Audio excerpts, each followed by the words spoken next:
Right. Sorry. I'm just gonna finish eating my chocolate.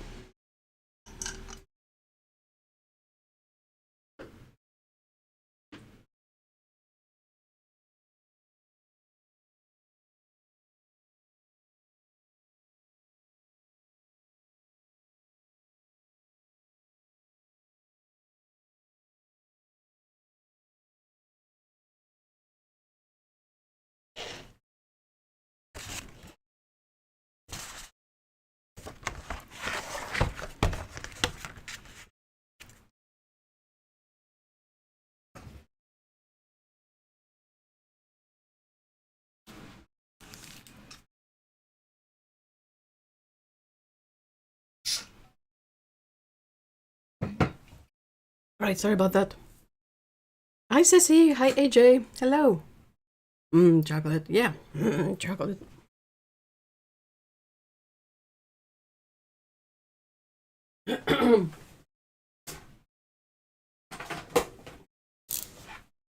Anti-patience, hello. Sitting here browsing in a window and suddenly wondering what that sound was. It's me.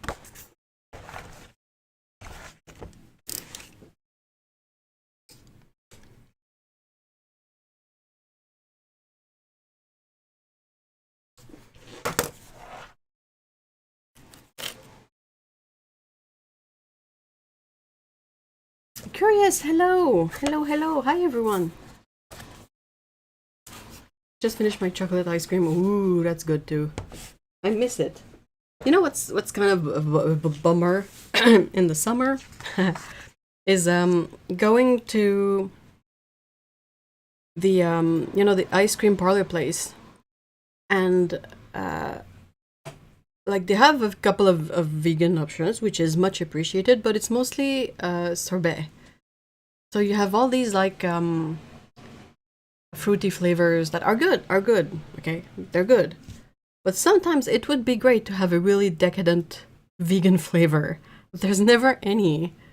So you see the dairy options have ludicrous stuff like fudge with hazelnuts and whatnot, and just like everything looks amazing.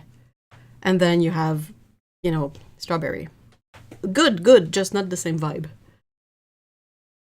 Hey, Jared! Oh my gosh, hi Jared! Against the long that saw you were in and wanted to say hi and excited to see what you do. Hey, hello! Yeah, I saw a short of someone using a ceramic cutter like this to do mostly color pencils, but then I got curious. And I was like, oh, can you do that with watercolor too? And I want to see the effect on color pencils for myself. I've never been a big fan of using a blade. Sorry, just gonna get that out. Or not. That's stuck. Yeah, that's great design. Good job. Okay. Can I? Okay. Sorry. And yeah, so yeah, you know, you can use a razor blade to scrape off paint, but I've always felt a bit uneasy at how, like, damaging on the paper it would be. I was like, ugh. And then I saw someone use a, one like this, and I have no idea what I'm doing. So this one seems to be, doesn't lock, so that might be a bit annoying, but around the tip, reversible, it's supposed to be safer. But yeah, the person I saw was using this to scrape off like color pencil, and I was like, that's a really interesting. That's to remove the blade, I guess.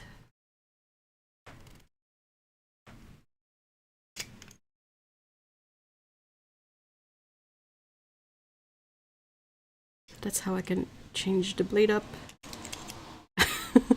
Yeah, trust me, to get something and immediately pull it apart and then have no idea how to put it back together. Okay, pretty straightforward. So I kind of hate that it's spring-loaded. Perhaps I could remove the spring. Anyway, so yeah.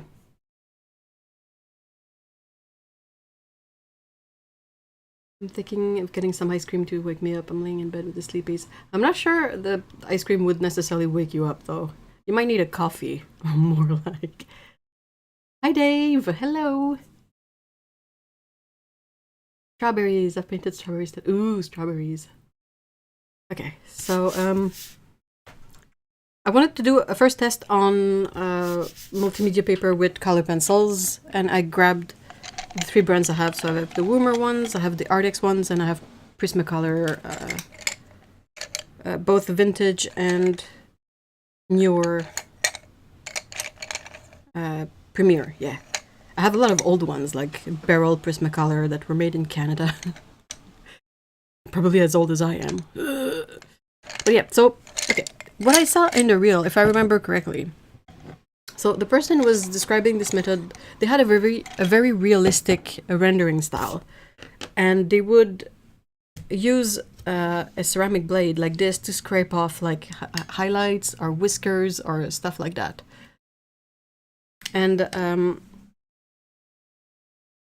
she mentions 2 ways of doing it. The first way is you just have your color pencil and you scrape from it, and the other way that seemed to work better is, she said, you put a layer of like an underlying layer of white, so that when you scrape off some of the color, it goes to the layer underneath, and it doesn't like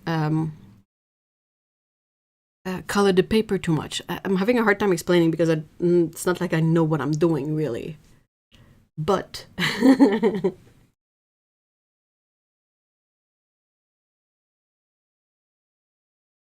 oh my gosh, sassy. Just had strawberries too. I had strawberries too, but they were freeze dried. Hey, Paulo! What's for dinner? So let's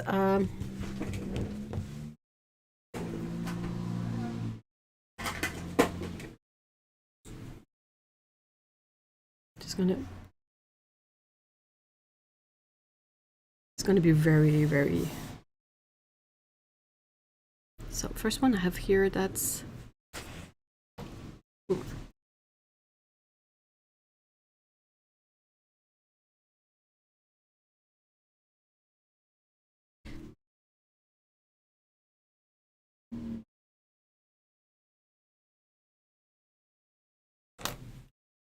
pizza. Ooh, oh yeah.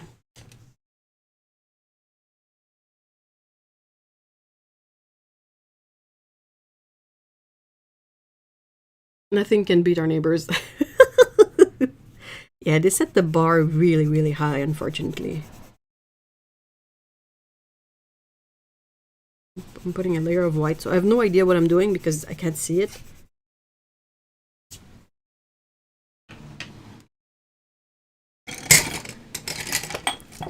Oh, I need to upgrade the container for this one.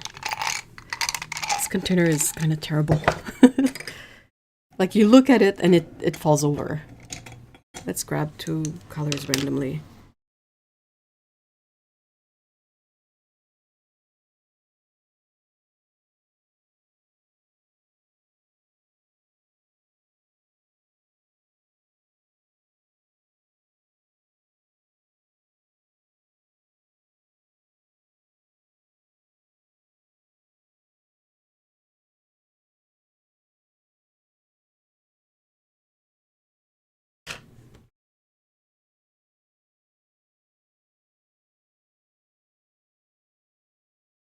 Hold on, I need to adjust the lighting a little bit.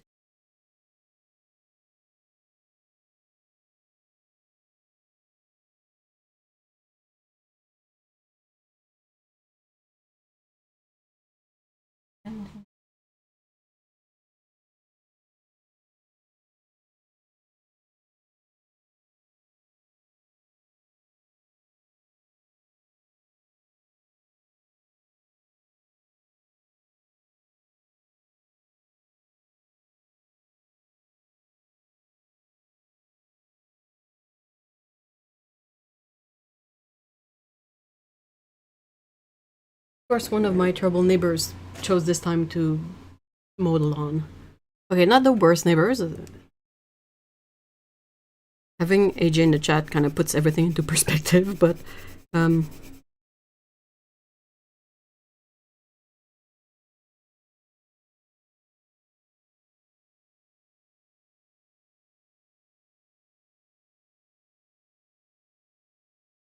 so having the white layer underneath means you can't really go as... Like, it changes the color of the pencil a little bit, but... Like, loading it, I don't know what I'm doing. Okay. Dust.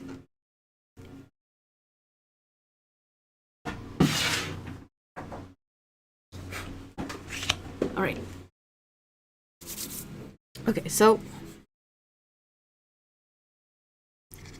Okay, it's gonna be a bit difficult because of... There's you can see my face, but I'm making that Calvin and Hobbes Calvin mischief face at the moment. Because you guys know what's gonna happen.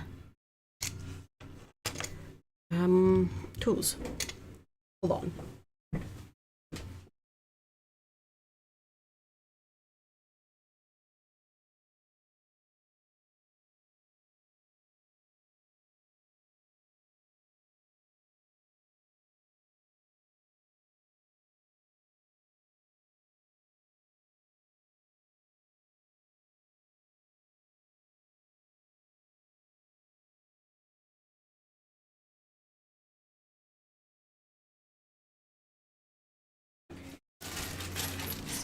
On this one, the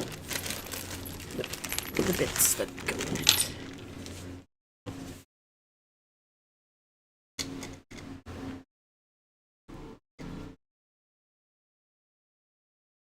It's MacGyver time!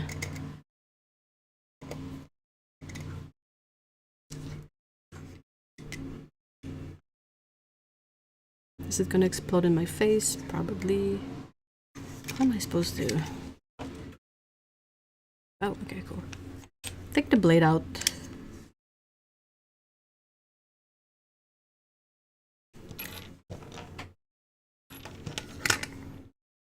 Okay, that's good. Bye.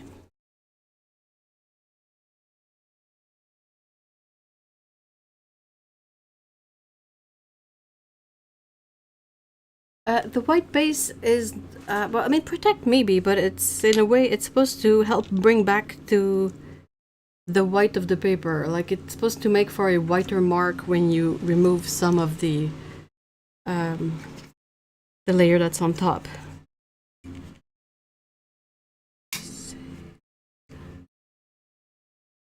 Come on, come on, come on. Collaborate with me, please.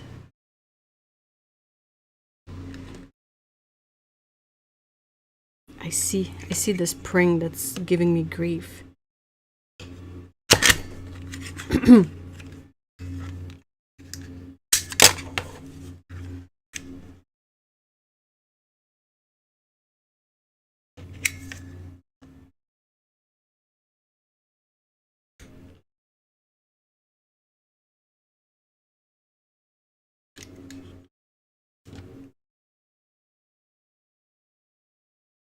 Come on.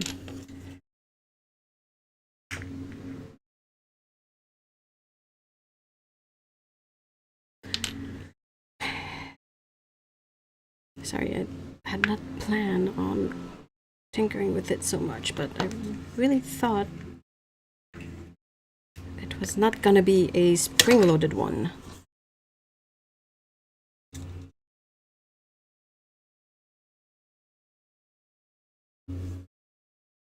This demon above me wakes me up all hours of the night. I never sleep past 5 AM. Oof.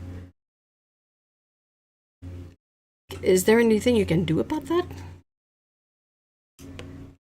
Maybe get them out of there or something?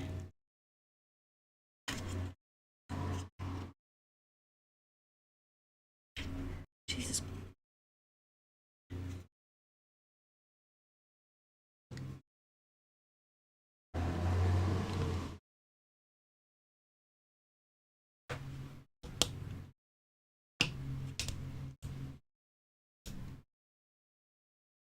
Come on.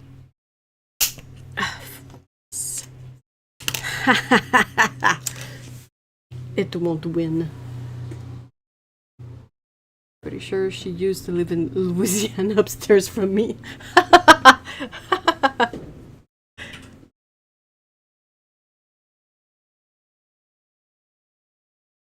Yeah, in the kitchen they're Vietnamese and she pounds rice. What? What the heck? Oh, that's awesome, Lisbeth. Congrats. That's great news indeed.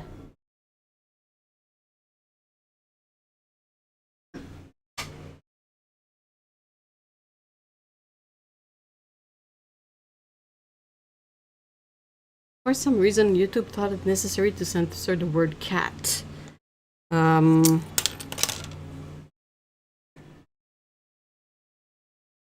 so the spring is out.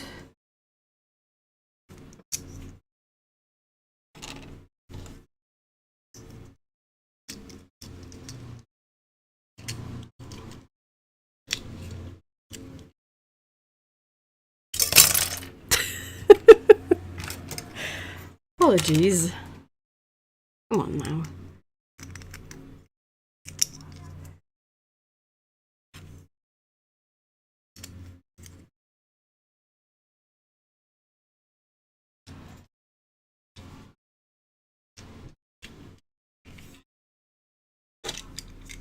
There we go.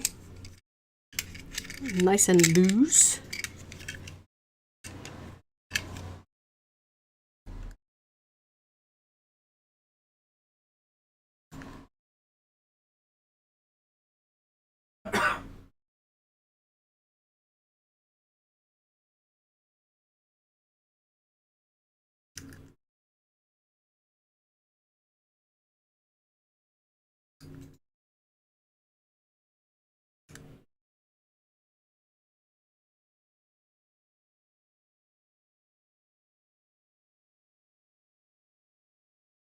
Guess that's how it's supposed to go.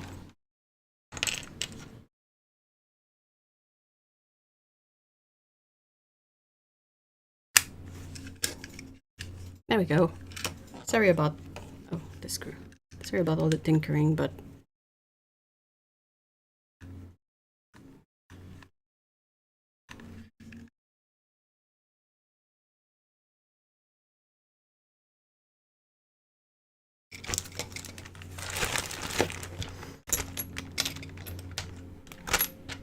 right. Spring will go in here. Okay, back to it.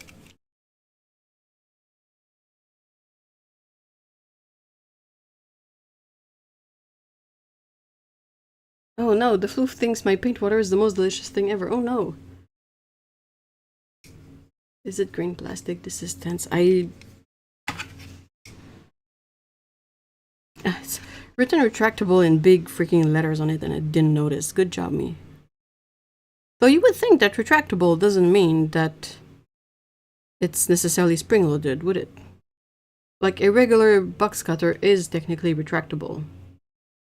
Or am I missing something? Okay, let's...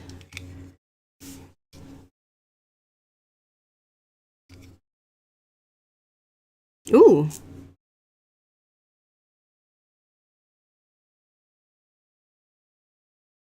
It really feels like I'm just like... I'm scraping the paper, but I'm not damaging the paper. Which is what I kind of hate of using a blade on paper. Like it's too pointy, it's too sharp. Okay, you can get really, really fine lines with it, but it doesn't really work that good.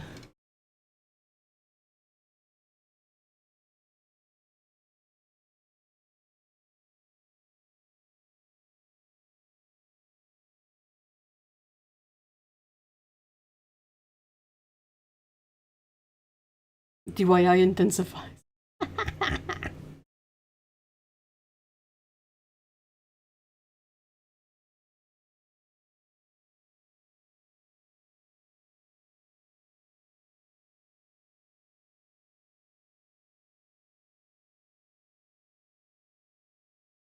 Lena! Hey!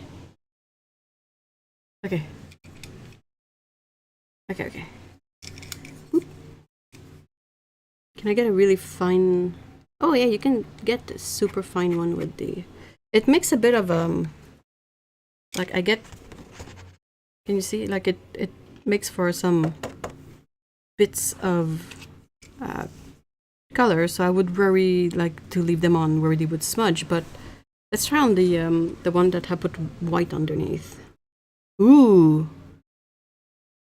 Oh, that's cool. Yeah, okay, it makes a big difference to have that white underneath to sort of scrape back. It makes some really fun marks. It's cool.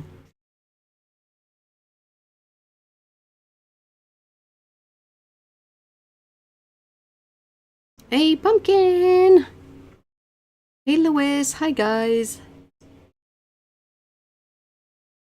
You have to sketch a cat, AJ. I like that you're doing colored pencil. I started replacing mine and I've used in my nature journal some watching some videos where I know to use them correctly. Yeah, I don't know what I'm doing, so be mindful of that. But I really like them with watercolor. It's one of the few mediums that I'm kind of okay with, in a sense that they don't, they're not too messy, and they can add a lot of really interesting stuff to a watercolor piece. Because the watercolor is super good for covering like big areas that you don't necessarily wanna, you know, do in pencil. Also, one thing that bothers me personally about pencil is the coverage that is not 100%. I don't know why. This paper is kind of smooth, so it's not too bad, but oh, using color pencil on hot cold press paper is weird.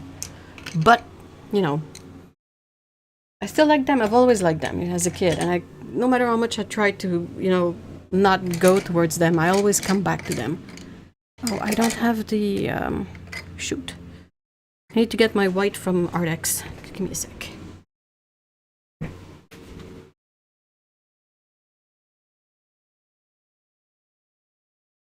It wasn't very far. I mean, Jacksons don't judge me. I mean, no one here would judge you for that. Wow, the blade scrapes white lines so clear. Yeah! Yeah, it's, it feels like I'm at a family reunion. It's been a few... Yes, that's true! Oh my gosh.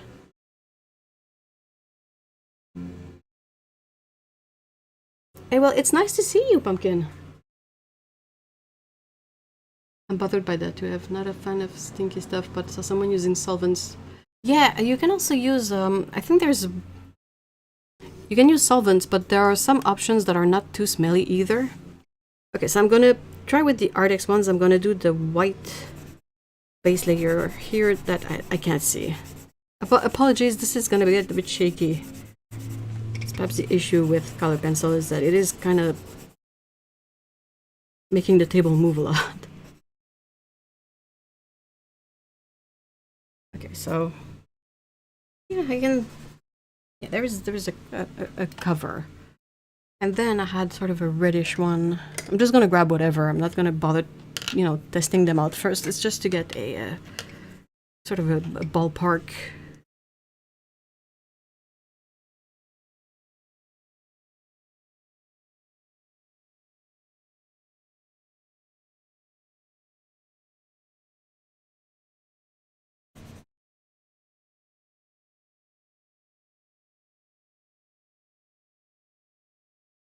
We can definitely see how the white pencil changes the color of the overlaying pencil with these here. Wasn't so visible with the first test, but this is extremely visible. Okay, cool, thank you.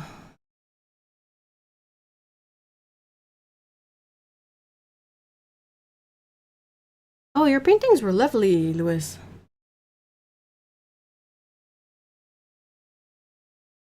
Like I said, the only thing that I was like, sort of pondering is how you would like get the creases out. I don't know why, but my brain really stuck on that.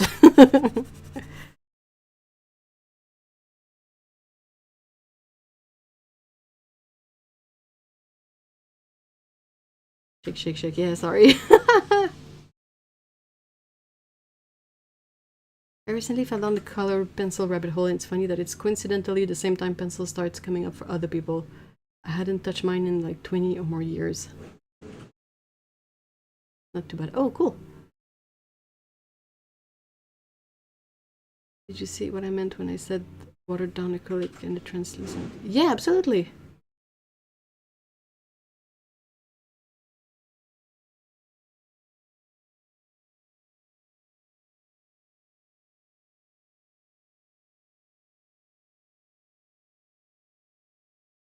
It's difficult to get the same darkness because of the white layer underneath. They don't look like the same color, but they're the same colors. Oh, steamer, really? Is the white base water soluble? Not particularly. It's just the, you know, the white pencil from that range, so it's not particularly water soluble as far as I know. I'm so glad I removed the spring from this. So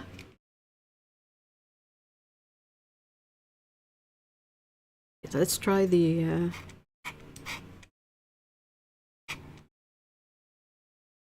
so I get a feeling that these are possibly a bit more staining.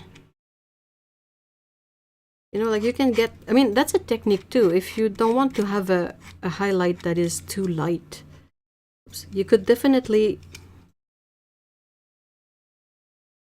not put any white underneath and lift something that is, you know, just a couple of levels lighter than your color, but like it's more subtle. But with the white, we'll see.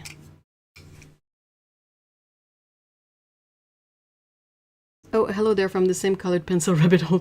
It's getting crowded here. That's fine, we got a lot of room here. I wonder if the ceramic blade can be used to scar the paper before painting with watercolor. Yeah, I will. I have water and I have watercolor paper. That's the thing I want to test after establishing this sort of a baseline feel for how this technique is supposed to work, you know, so I can compare the result with color pencil to the result I get with watercolor.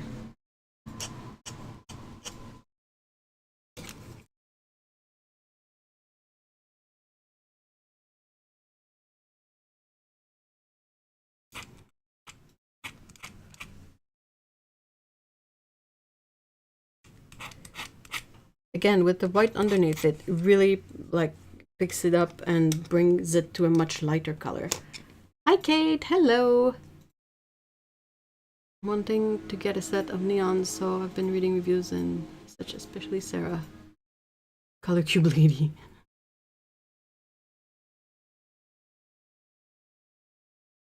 Oh, scar paper for... Oh, yeah, okay. You mean like they would also use...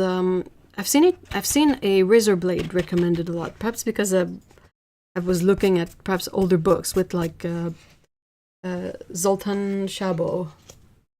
Or Szabo, I don't know how you're supposed to say it. But in his books, he would use a razor blade, I think. And it works, but that's what I was kind of explaining in the beginning.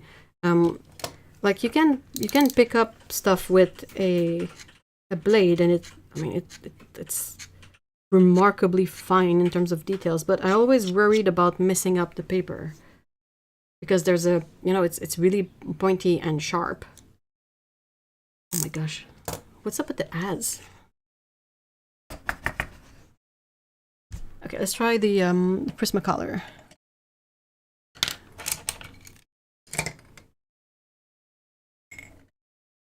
It's gonna be a mix of vintage and new.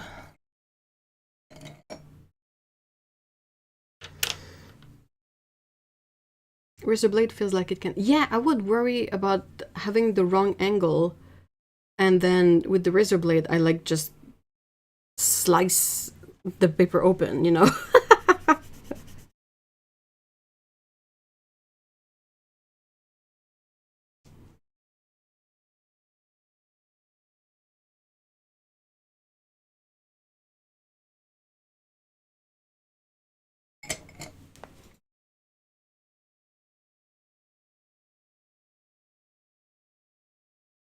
Oh yeah, grass. Grass, absolutely. Highlights on grass.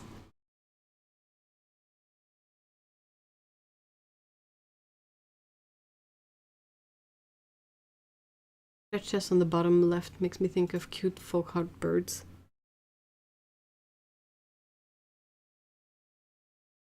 Oh. Sewing the paper back together.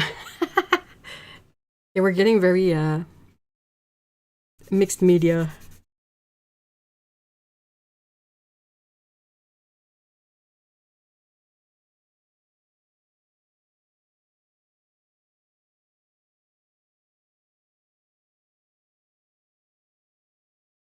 Ooh, again, really marked color change when getting over the white pencil.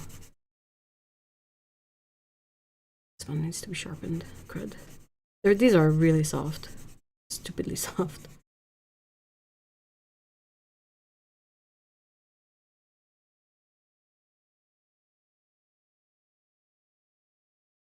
Gonna have to sharpen this one.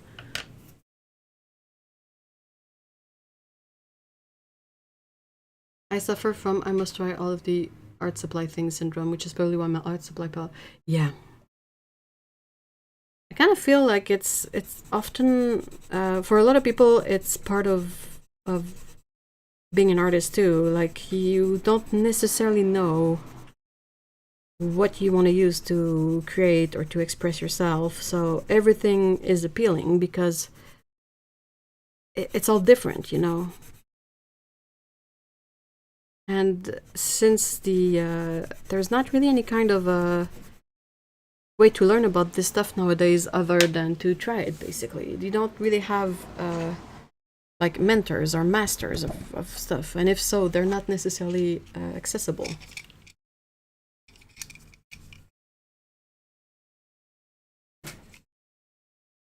I come to realize I don't buy art supplies to use them, I buy them to organize them, sorting and organizing things in my number. As long as you use them after, because otherwise it's just a bit of a bummer. So again, very similar results here in the sense that it lightens up the color, but you kind of get a lightened up version of the color instead of like a white scrape. And here we get a much more visible scrape. I want to try something, but let's say I scrape this off somewhat.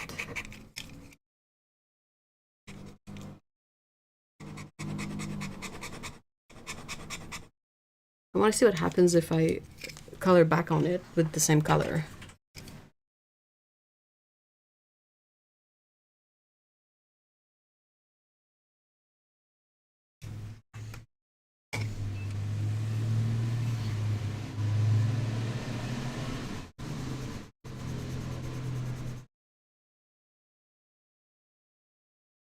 So there is like a change in texture. Is it because I got back to the paper? Like, did it scrape off the white underneath? It's possible. So it is a way to create highlights, but not necessarily a way to remove color to fix something by adding more color on top. Okay, so that's the baseline test with color pencil. It's up here. I'm gonna try to clean the dust. Ugh. I'm not a dust person. Colored dust is, I don't know why, but it's nightmarish to me.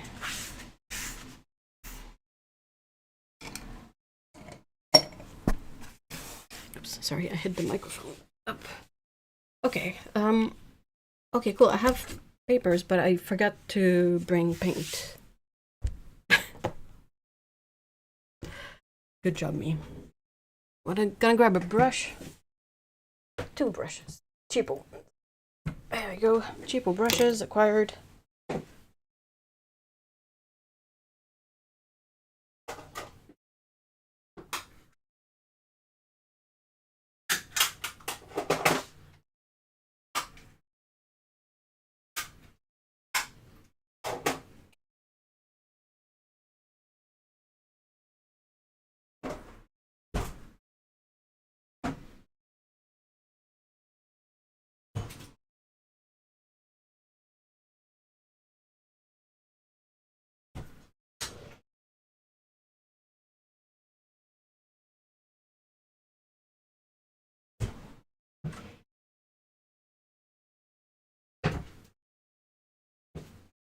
But wait, what brand should I grab?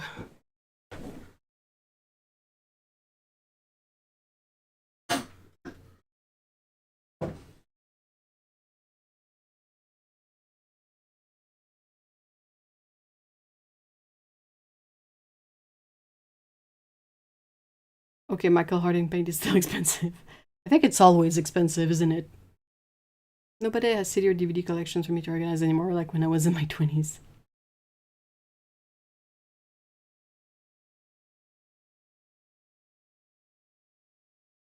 I had some IRL art friends over a little while back, and after being astonished by the hoard, they were astonished by how neatly organized it was. Oh man, I hope they didn't comment too much on it.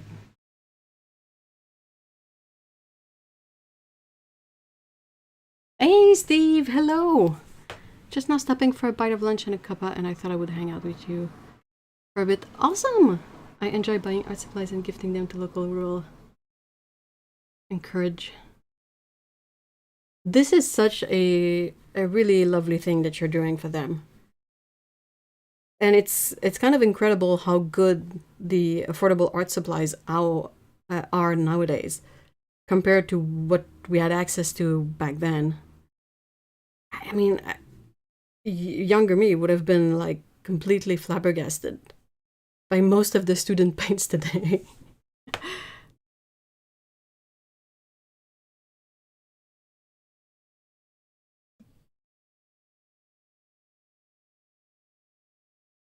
Alright, I'll grab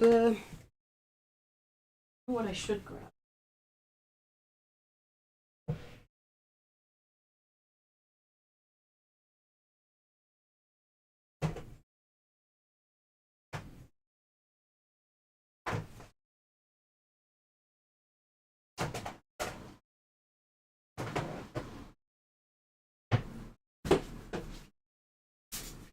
Okay, I grab Holbein paints. And I think I will start with cold press. Again, because it's the more baseline-ish kind of paper. I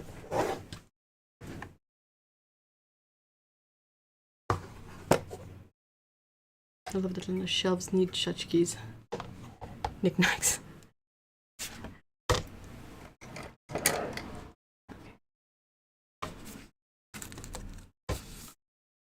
They were generally kind about it, but I could see 1 or 2 with a kind of expression. I would have probably, like, if it was me, I would have probably, oh, that's gonna be awkward. I would have probably made a face too, but like I'm impressed kind of face. Face.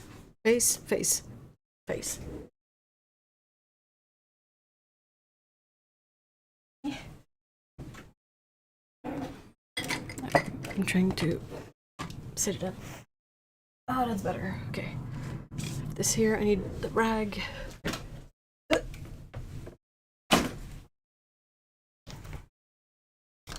Alright. Sitting back down. Okay, an interesting discovery. You can rub off during drawing sketch from acrylic background. But if you think about it, it makes sense because you used a pencil over a plastic surface, basically.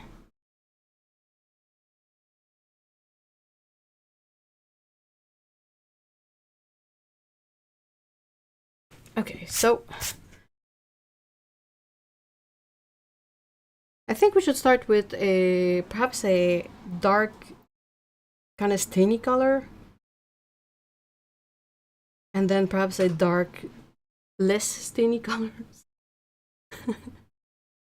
You guys will get it. Okay, so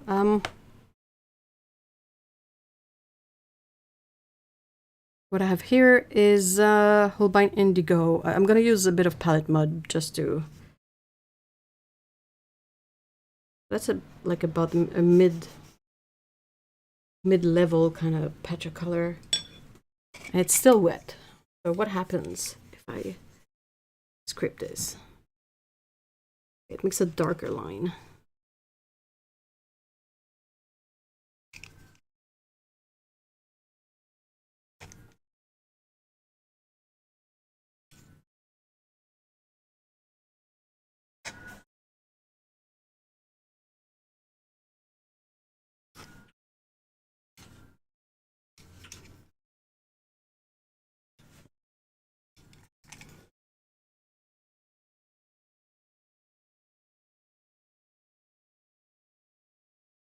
Oh no, my chat.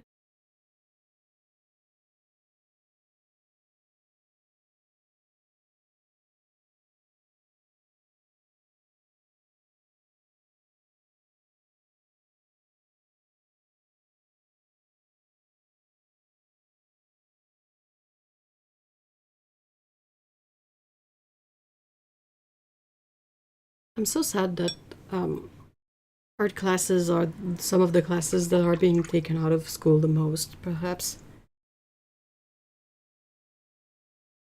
And even if they're still available, oftentimes it is so promoted to do the hard sciences. As someone who did, all of the, like, whenever we had the options for something, if there was any science class, I was pushed to take those instead of the art classes. I was about to take art once. Do you ever do anything with the letter I sent you?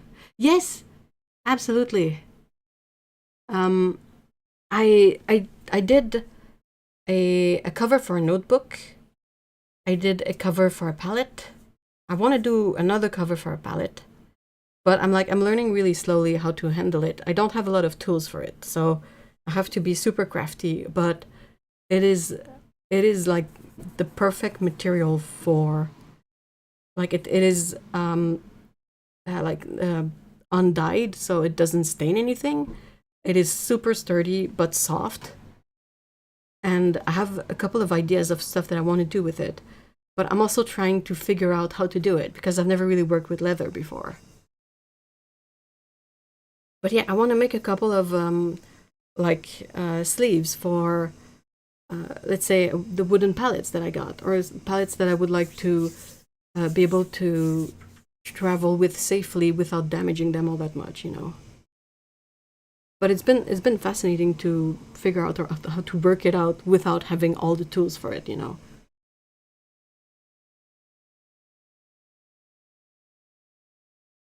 Very easy, you're an inspiration, and I would be proud to. Aw, thank you so much. I have another great grandchild. Oh my gosh, congrats! The family parties must be quite substantial, really. What happens if you scrape beforehand and then paint over it?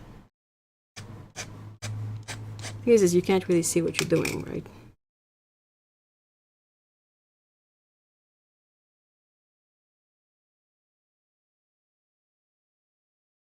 Basically the same thing, right?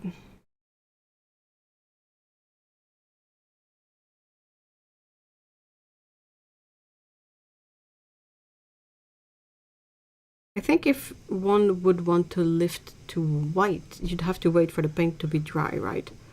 And it would technically scrape off the top layer of the paper. I don't know if I can do like I did with the... I don't think it's gonna work, but I'm curious, so... Super duper, very pleased. You too! I hope you're having a great summer so far. gonna lay down a patch of white here, and I would have to let it completely dry. But I'm curious if it would work like it did for the color pencil. I'm gonna make a patch of a green color and see if I can shape up some grass from the blorbo.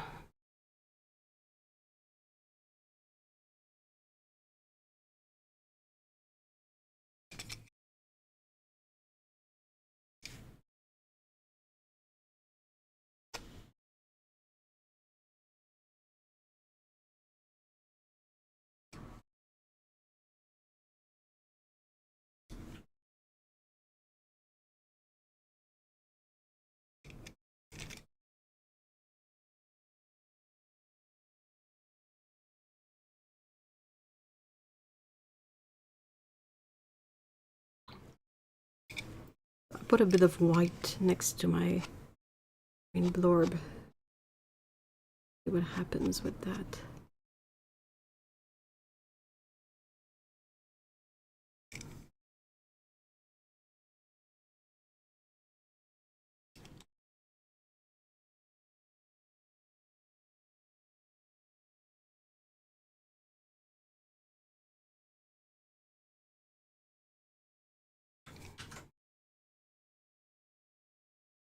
So what other kind of tests do you think I should try, guys?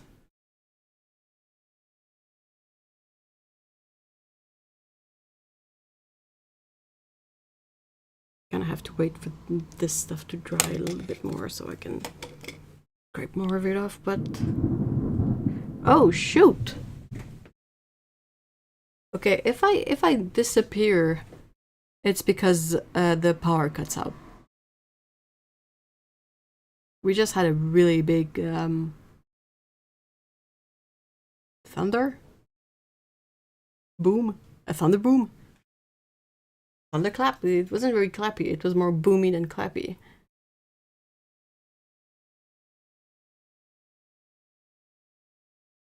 Yeah, it was.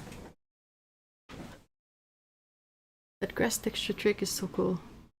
Yeah, it works out pretty great, and it doesn't make like too. You don't feel like it's like paper scrapes too much.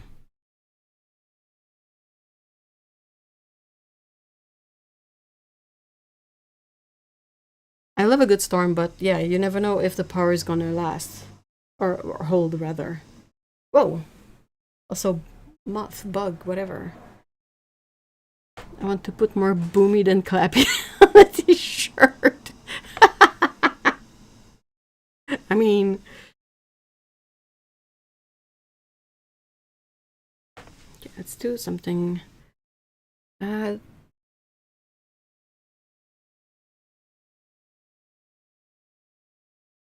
gonna grab two like very noticeably different colors that don't necessarily go together.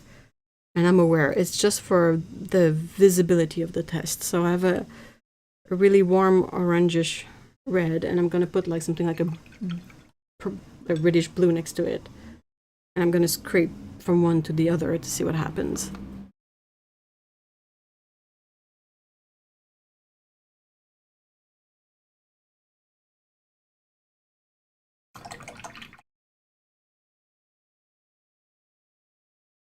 What if you combine salt with this technique? Like, do the crystal pattern do something weird when they...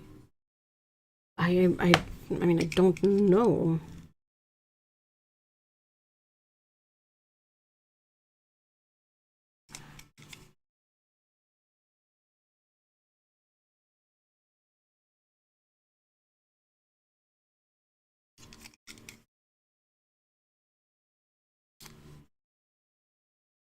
You kind of have to perhaps wipe it between each stroke if you want to keep it more clean.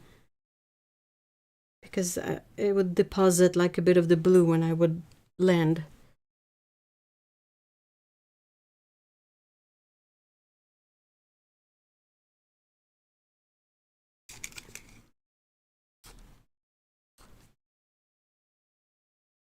Hey Liz, hello!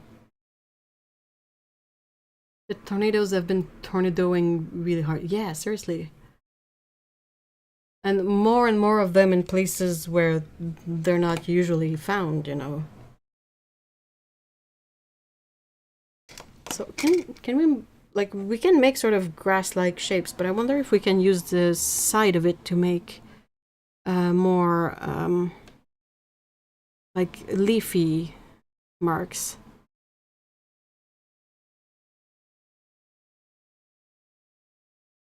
I make it juicy so there's like color to pull from. We are testing a ceramic utility cutter as a tool. Okay, you can kind of draw with it.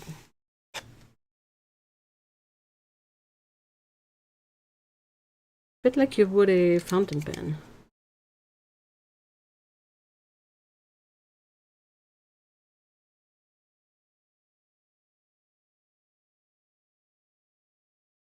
This guy is angry.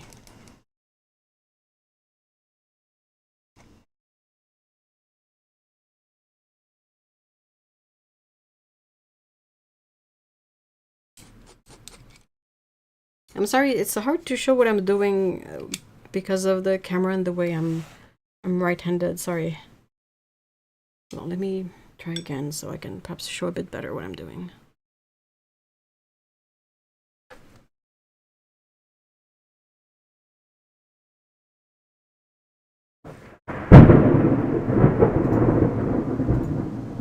Oh, that one was more clappy than boomy, I would say. Hot damn. Dang.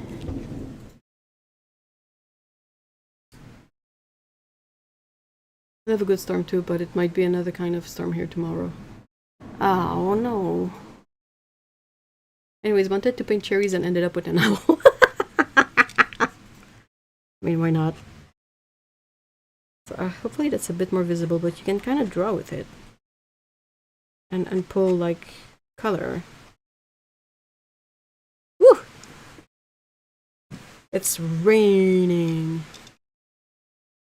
Oh my god, that was loud. Yeah, seriously, it was very, very crackly loud.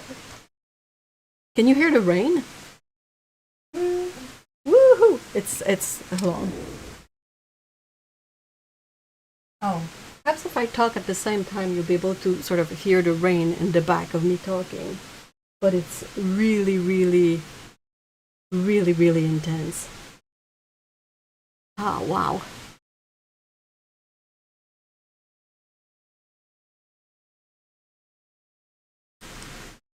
Shit, let me jump and shout. Hey, Melissa, hi. Sitting in the evening sun, so you have a drastically different weather. Oh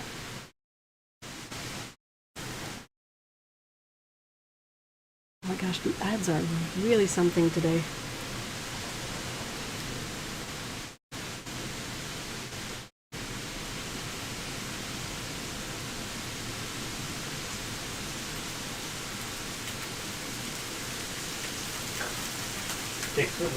Oh shit.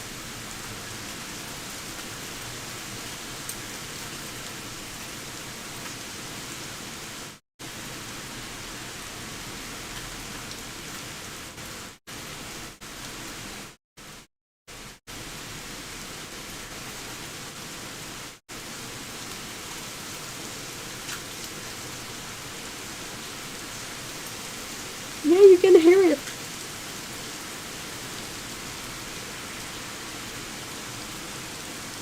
I've seen shower with less flow.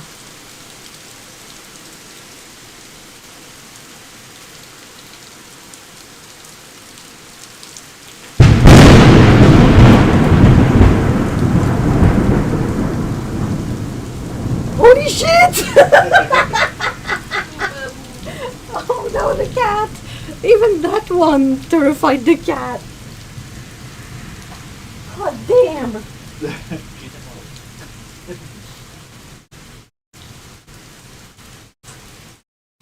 Woo!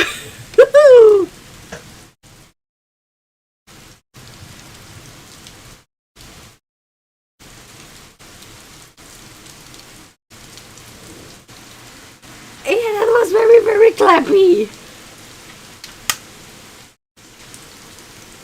Dang!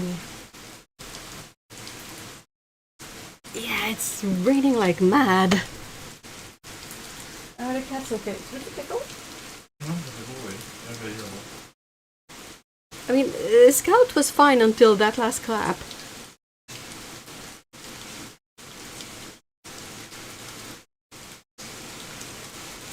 Yeah, it is a proper summer rainfall for sure. Like, we're having a hard time seeing the neighbors on the other side of the road. The rain is so intense.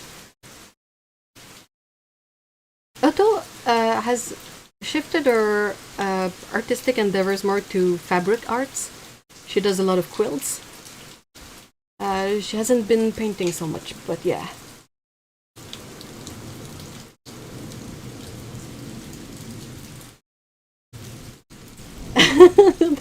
That storm is not. Oh, Puff Pupoon. Aw. Yeah, that was a bit too much for the cats, I think. Pico is hidden under the bed, and Scout was, napping, and it woke her up with the start, which is completely understandable.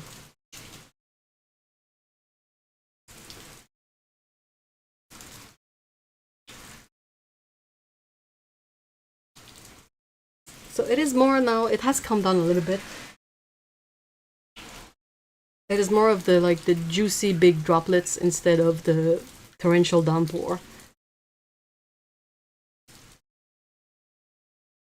I miss Sato's videos a lot, but her fabric arts are incredible. Yeah, seriously. She, like, when she did knitting, it was, very impressive the patterns she would do, and now with quilting, it's the same thing. She really goes to, like, some really interesting and intricate patterns. Hello, Alia! Okay, it has calmed down a bit. Whew! That was something. I'll take out the, I'll switch to the hot press for a second.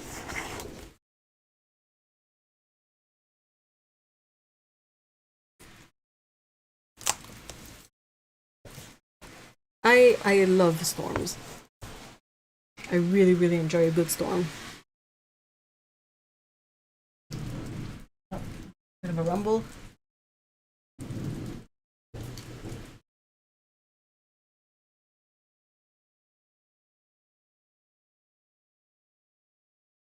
For real, she goes for very tricky designs and she masters them all. Yeah, seriously. She's able to have that focus and that level of precision that these patterns require. Art is art no matter the medium, she's talented. I agree. I fully agree. It's it's a bit like the folk arts, kind of, to have all the fiber and fabric work. It tends to be a bit forgotten about, but less so nowadays. Let's try the same tests on hot press. So I'm gonna make a patch of a kind of dark-ish color and then scrape. But it's probably gonna give me like darker lines as it did.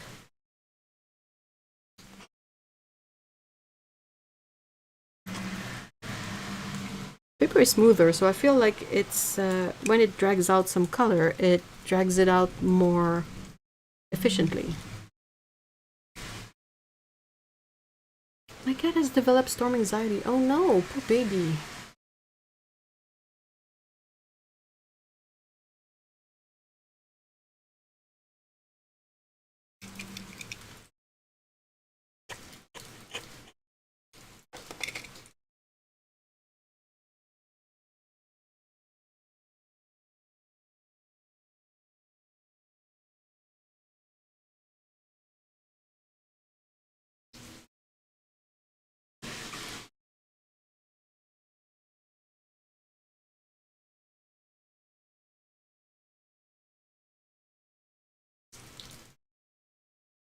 Gonna do the white patch to let dry to perhaps paint on top and see what happens.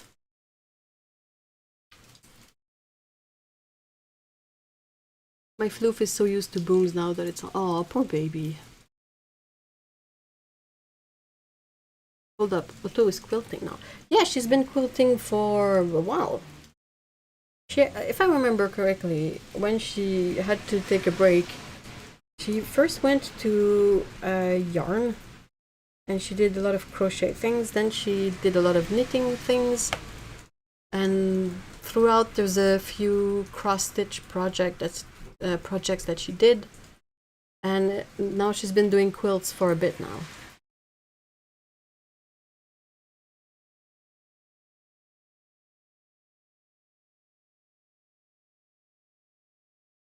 If she hops in, we'll be able to ask her. Let's try the grass thingy with this one.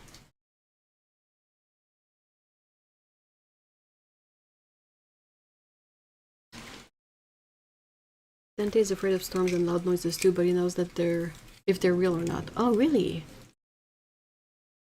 He's so clever. That's really cute. The fact that he's able to understand the difference between, you know, a fake one on TV and a real one in real life. That's really cool. It's interesting because since it scrapes the paper off, you could have like blast grades in the middle of a patch of color, and it would work because of the fact that you would still get the darker marks throughout.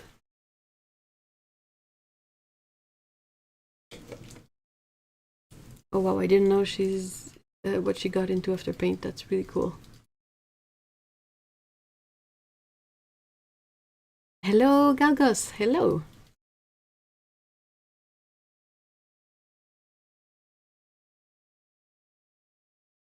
Oh, when you shower, aw.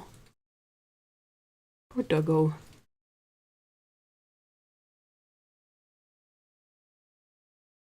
Oh, kitty, sorry.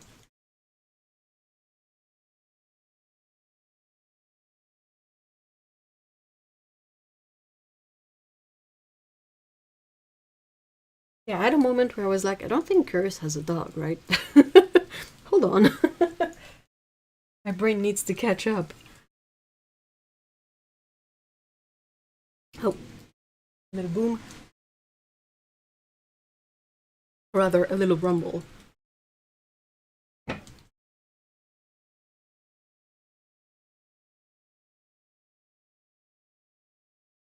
Because Dante knows what's real or not, we can't train it properly because I can't just call a quiet real thunder for training sessions. Hey, nature, can I get a thunderstorm that has like varying levels of noise, please?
My barn lions are so independent, but let a storm come and they turn into lab kitties, and I only have so much.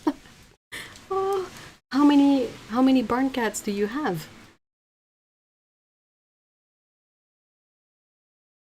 Like I was watching a live cam of a bird next bus that was getting hit by a storm, and he sat by the window, like he does to keep watch when he's media. Oh, poor baby.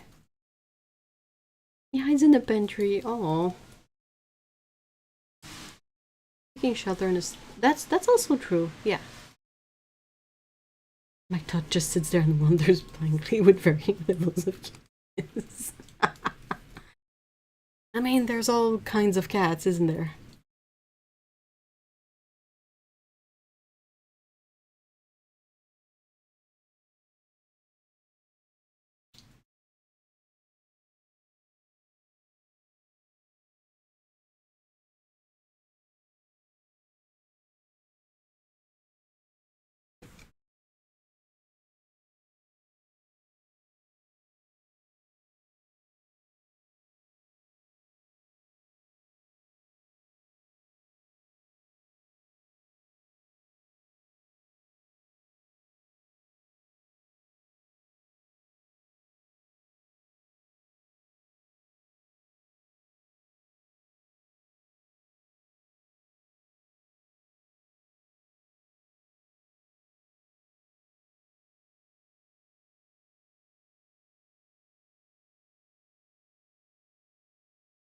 All our kitties are. They. I mean, that's the most we can ask of them, really.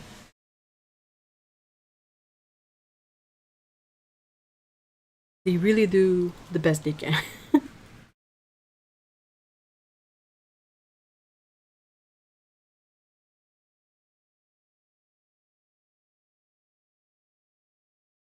Hopefully, it won't get too sunny after the storm because that's when it all becomes like a sauna. And oof, it's already humid, you know. We don't need more heat and more humidity. Please. We're good. And so are there human that do.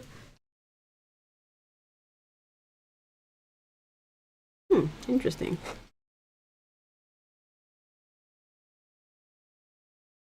Can you guys see the red mark that goes into the blue? It eventually dissipates and becomes a bit messy, but it's interesting. I feel like.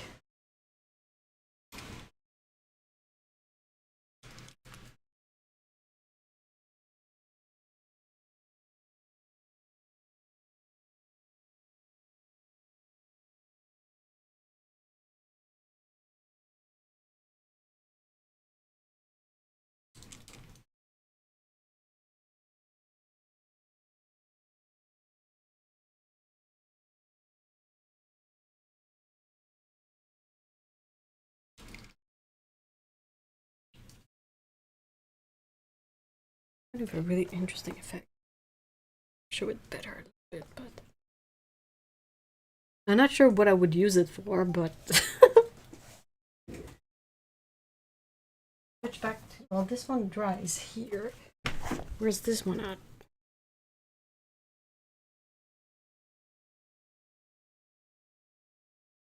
Two that will come inside and one that is too wild. The wild child is most definitely part wild or something. 22 pounds! Whoa! Oh, that's a, and I mean, it's a barn cat too, so you know it's not 22 pounds of kibble, right? The others are 16 and 14 pounds. All found on the farm.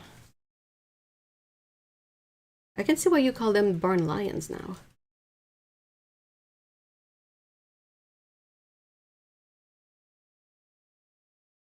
Are they good mousers?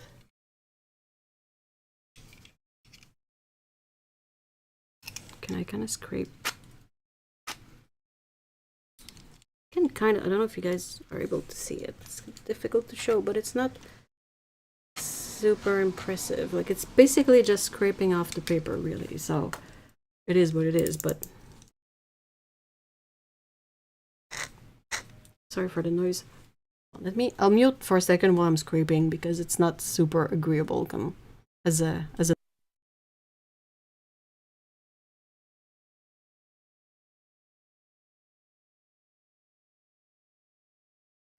okay. What paints are being used? Holbein. The storm the other day sort of crushed my tallest climbing rose. Oh no! Which is just a like 8 feet tall, unchecked, massive rose and knotweed. And so it's all like hunched underground and hasn't stood back up. Oh. Yet. And so I'm like, is now when I should just raise it to the ground. I mean, do you want to raise it to the ground? Because otherwise you could probably give it a bit more standing, sort of, by tying the whole thing together a little bit. That's what I do when I have plants that when I have plants that go a little bit too limp or too spread out. I have some like old cord made from old t-shirts, you know, and I try to group all the plant together and loosely have the cord around and attach it, and it kind of helps. Like together, it holds a bit better. It gives them a little bit more integrity. I have nowhere to dispose of the knotweed, although the properties all around here are literal dumping grounds, so I could just toss it out there. What's the issue with knotweed? My exacto knife from slices a ceramic blade. I should. Yeah, absolutely. When they hunt as a team, it is a sight to behold. Our farm employees who keep rodents in check. I really like this, like to view farm animals as co-workers.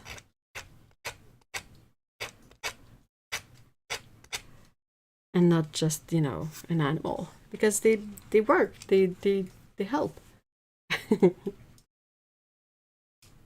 Well, the knotweed is taking over. The mass is officially more knotweed. Entry of hell. That rose. Tied back up after trimming and broken bits. Pull the knotweed, then sheet mulch the knotweed with layers. Oh wow. That's true. Alia works with plants and words are failing me, but like landscaping and such, right? Oh, there's no pulling just the knotweed and accessing the ground at all. It's like a giant round dreadlock of vines choking out the rose. Oh. Would it be easier to sort of sort it out in the winter? I'm not familiar with these plants. I mean, the rose, yes, but you know. Okay, so wild attempt here. I'm gonna try layering indigo on top of the white without reactivating the white too much. And then what will happen if I scrape that off? Probably nothing special, but I'm curious. This is just an apartment building, so like I'm not going to invest into landscaping anymore. I planted my roses 15 years ago when times were different. Oh, you've been there quite some time.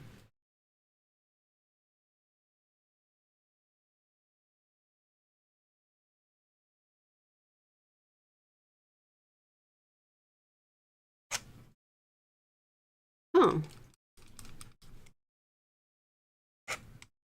Can you guys see how it kind of goes to white first instead of going straight to darker color? I don't know if I'll be able to really show it, but...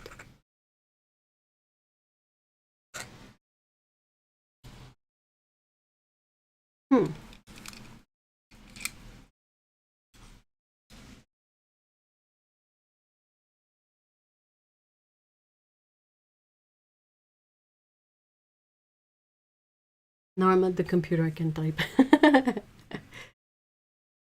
Piney sprout. Technically, fall or something is supposed to be the time to chop down roses, and I think also deal with the invases. But I also know the guys who come to Mao won't do anything helpful. They might just mow the whole thing. I've seen it done.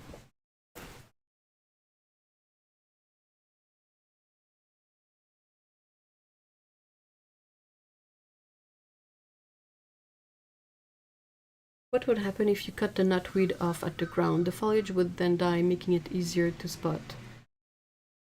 So you could then choose where to prune the rows. Oh, that's a good idea, I think.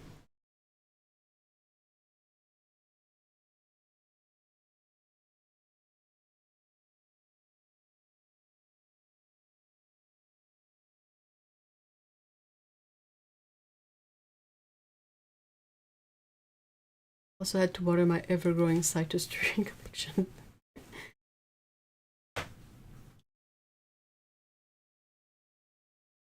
Right, what? I'm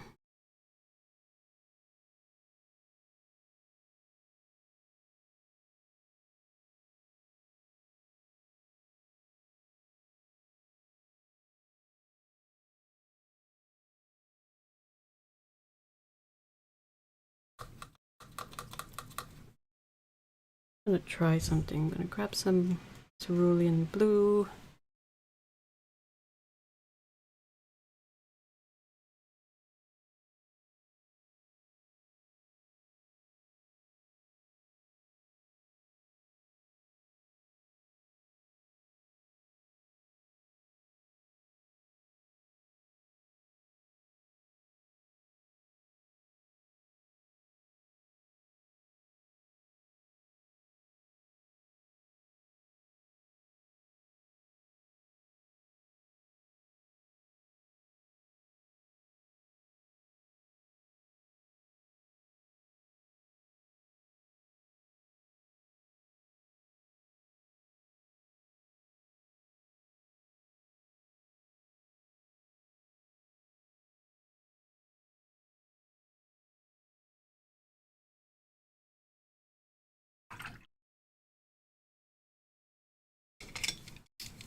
Gonna need a bit more juice.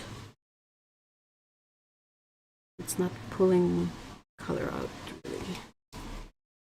Kind of hard to make the grasses if there's no color to take out.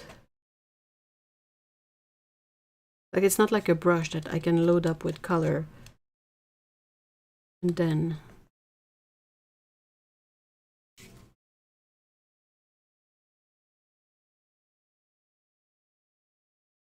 or difficult to take color out.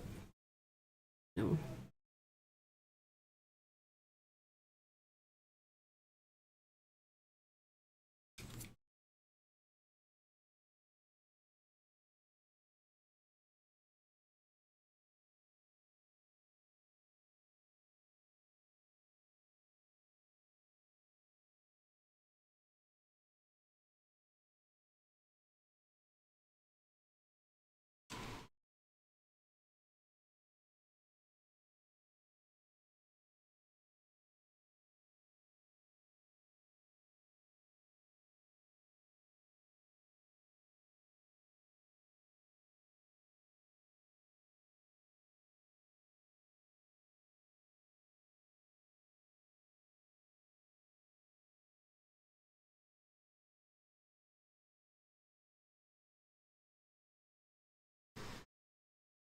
The trunk of the tree of hell.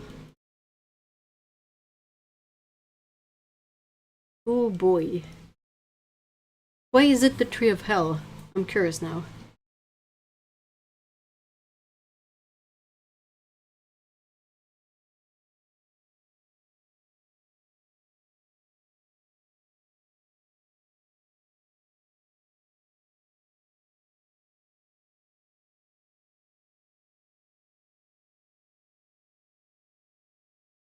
Elanthus altissima.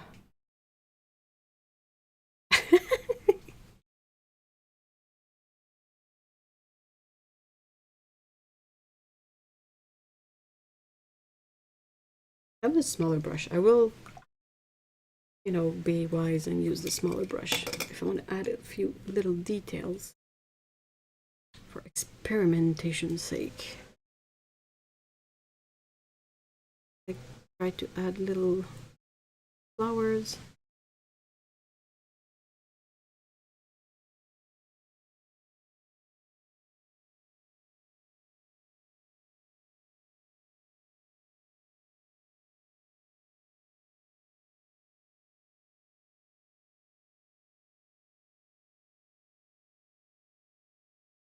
Insanely invasive, like once its roots, that's it. Once it roots, that's it. You can maybe pull it out with machinery, but it will always come back somehow. The highways and ghettos are lined with it here. Huh. Nutweed. Is nutweed the same as bindweed?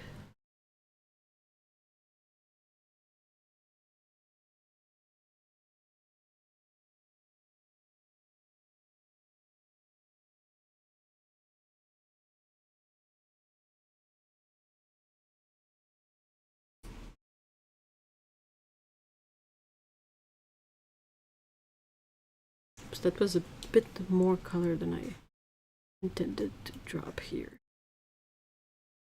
It's fine. It's fine. It's all fine. Wet and wet is interesting because whatever you drop in here, even lightly, it pushes the base color out a little bit. So that's kind of what creates the illusion of flowers more than the brushwork itself. There were nutweed societies just like the kudzu ones. What's a nutweed society? Like bamboo, it spreads underground and can sprout it like 20 yards away, and you think it's a different tree, but it's just a piece of the mother. Bamboo is insane for that.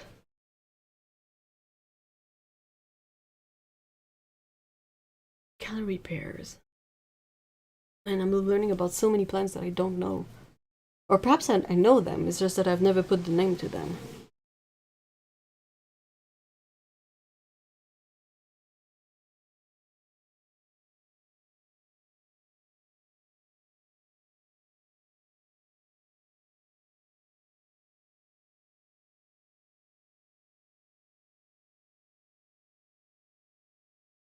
Menta brush has been spotted. Where? People had clubs that planted them for erosion control. Oh!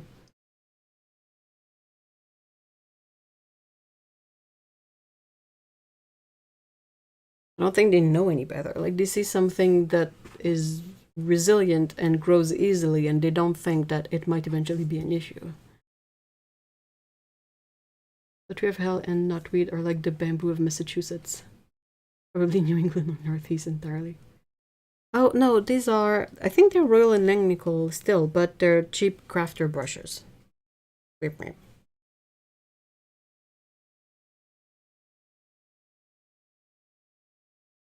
Some Houttenia almost snuck in my garden with some free native transplants this spring. Stuff smells like cilantro and fish. Ooh, and it's apparently a multi-year. That's a weird smell profile.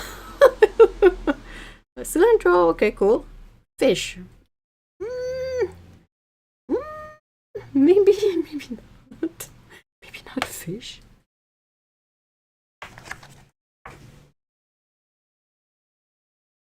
Let's try a similar mini piece with this one, the hot press, just to compare the textures. Royal and Langnickel look just the same. Yeah, but I think these are Royal and Langnickel, so that's maybe why it's similar in terms of proportions and all of that and colors.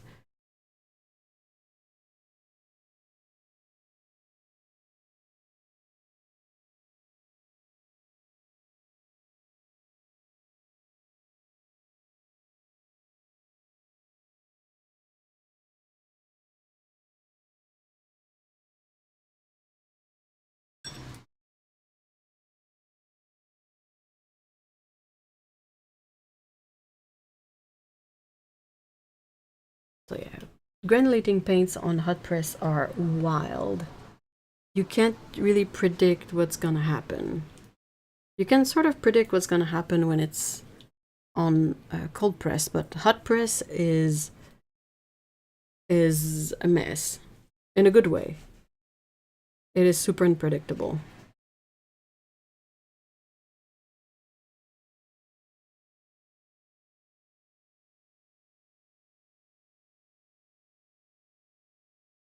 I'm trying to do something somewhat similar so that I can test it.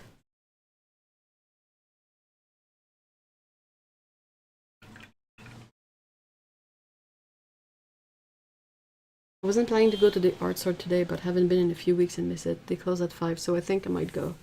You guys can come with me. Yes, please! I want to go. I haven't been to a physical art supply store in quite a while now.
Pork library? Wait, what?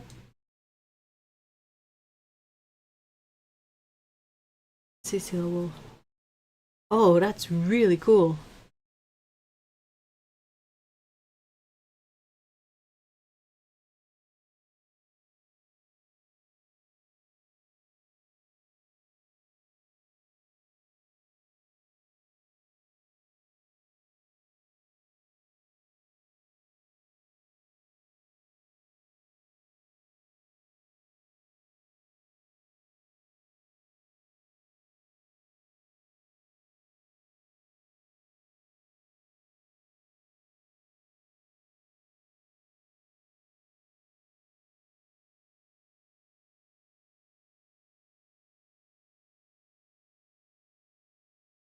Baby bird chirps had a color. What would it be?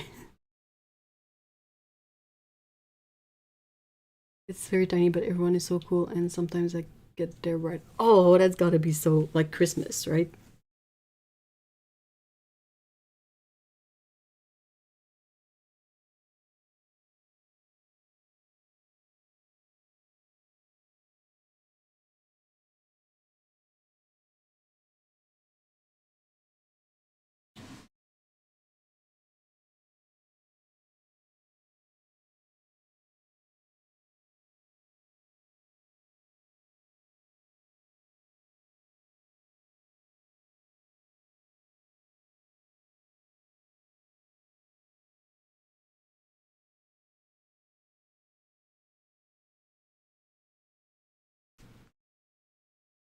I'm thinking of ordering some art stuff on Monday. Found a set of pencils I really want to try. Ooh, what is it?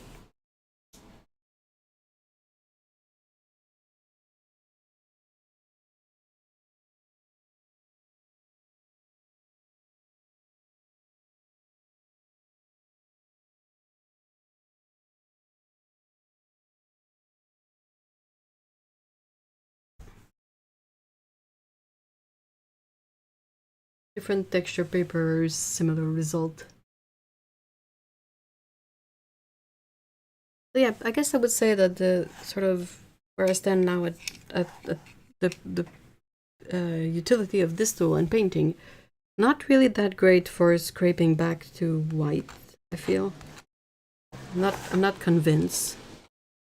It works, but it's not like very different from a razor blade or whatnot. So the advantage would be more in the fact that this has less risk of tearing through the paper or cutting through it, really.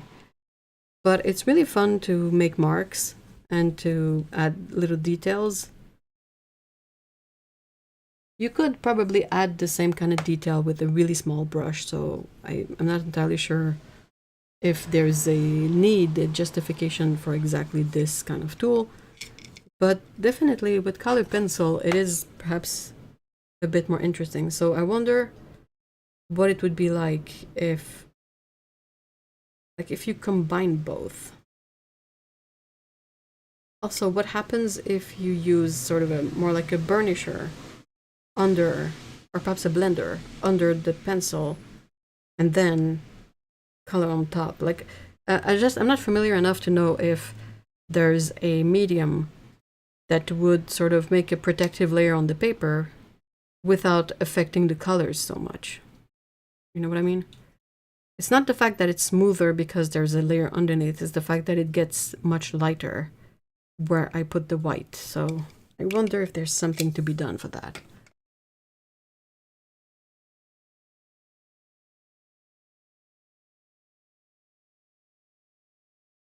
I think I might have a burnisher. Let me check.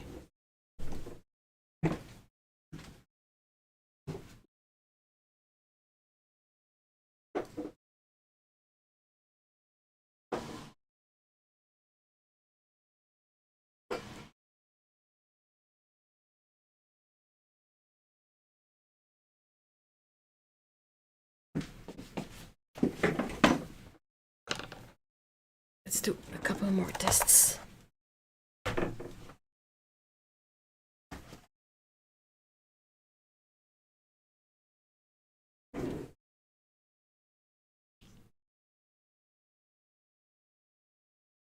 Tell me why I just found out the other day that puce is actually one of my favorite colors, and it's not a brown version of chartreuse. Wait, what color is puce? Isn't that like a green? I have a wren house and the babies have... Oh my gosh! Aww.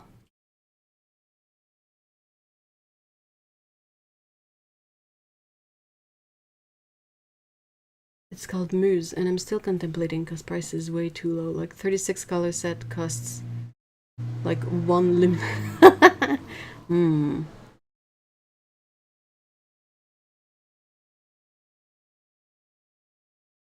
Also use those type of actions. Yeah, you do, but I'm not a big fan of oil pastel, really.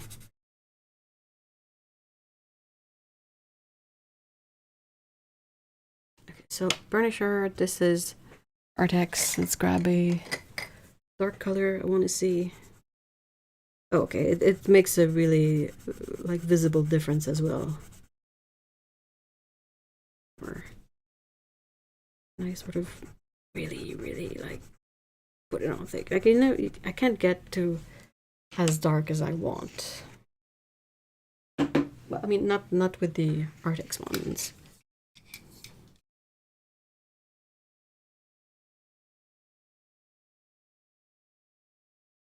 It works though. It acts as a protective layer too. I should have done a patch of white too next to it.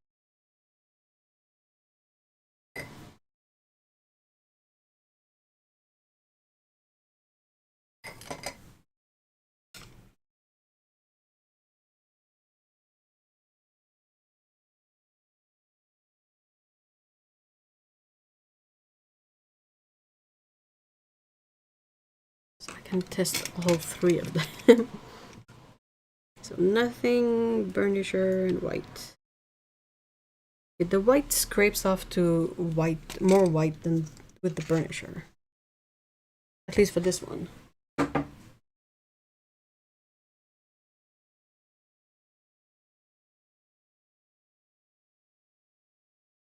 always would leave the line, but the color would remain lighter under the scratch of the sketch.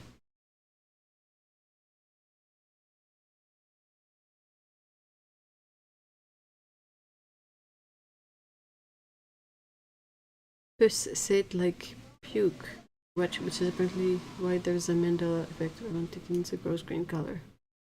But it's a dusty rose. Puce. It's not a pretty word, I agree. You can paint really lovely with them, it's just a messier medium. Yeah, that's my issue. It's the mess, really.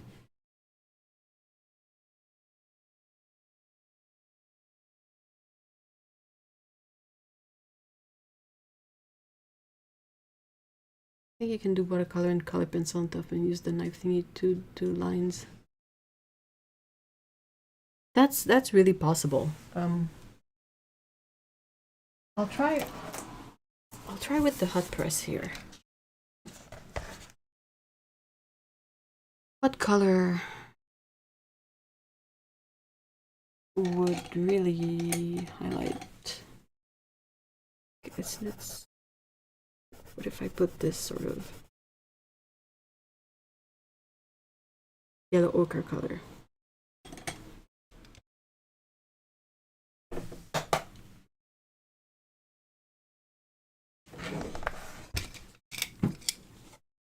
Yeah, thank you. No ads.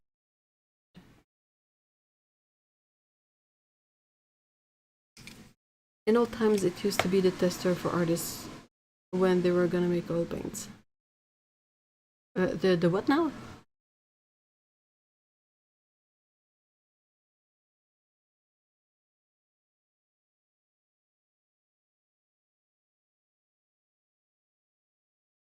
I don't really get to blue perfectly, and it kind of picks up a bit of the paper, so you have a little bit of the white throughout, but it still works. You could still have an effect.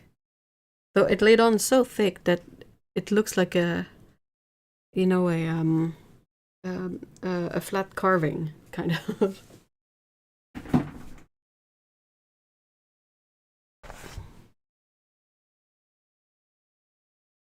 I need to also try the, I'm gonna try the other ones with, so that one goes here, so white burnisher, and then some sort of dark gray, no, black. Okay, so I did nothing, then square up the burnisher, then the white,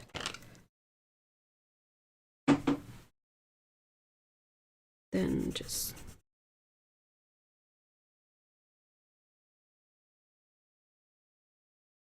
cover of everything.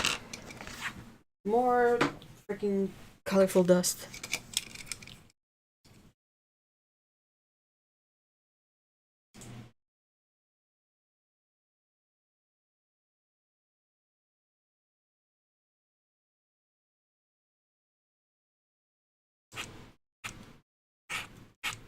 For this one, the burnisher lifts about as white as the white pencil does. The warmer pencil really didn't behave like the other ones. I feel like it was less affected by its white color when I put it underneath. So that's something to keep in mind too. Yes. Depends on the brand and whether, like, how much of a oil formula it is or how much of a wax formula it is.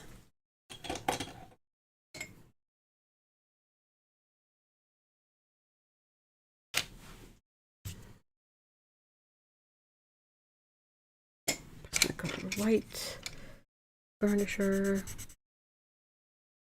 on top of something. Yeah, it just sort of blends everything, right? Then it looks like butt. I have to clean it up to the side.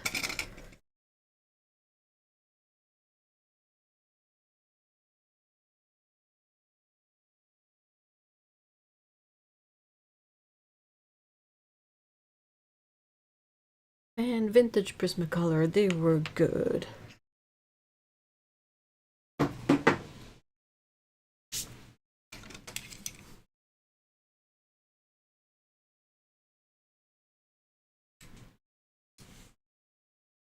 Right, so they all behave differently here.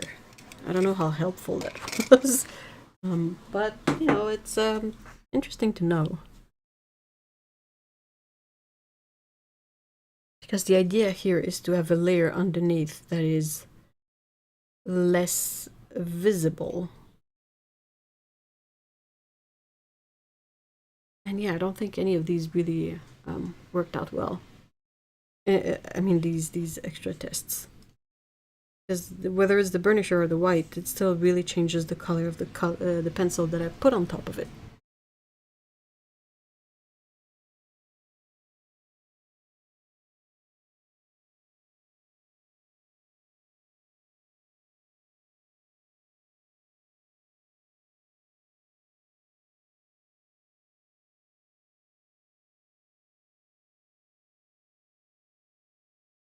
I want to do one other test, though I do have limited colors available because I only brought out one container. But let's say I put a yellow here, and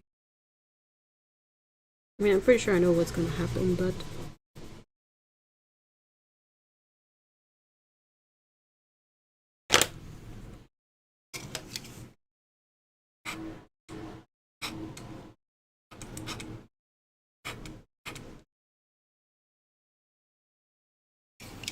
yeah, it really scrapes to the color underneath.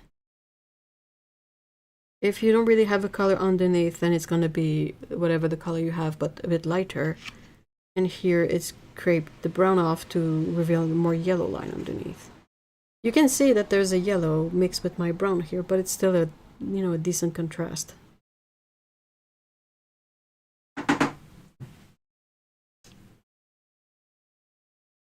Prismas always did break too much. I have many vintages going back to the early 90s from multiple countries of origin. For Prismas, I mean, the old ones were really, really good. I have an appointment, so I must away. Have a great weekend, Curious. Thank you so much for stopping by.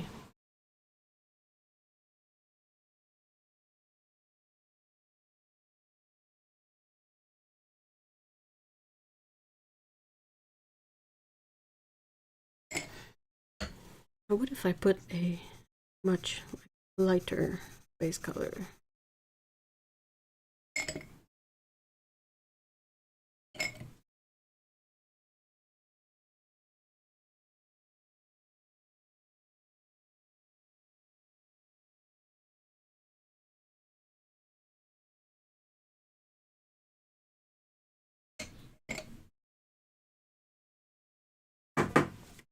It's not all that visible, but what happens if I...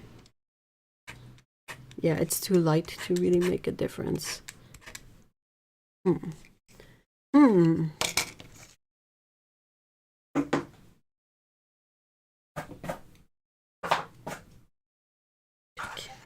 I hate dust. Colored dust. Dust. So did we learn anything interesting today?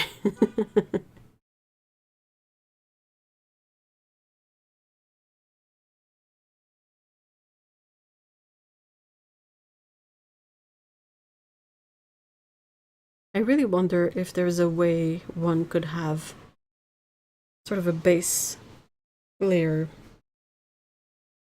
that doesn't affect what you lay on top of it after. I don't know this medium well enough to be able to think of something right now, but I might have an idea at some point.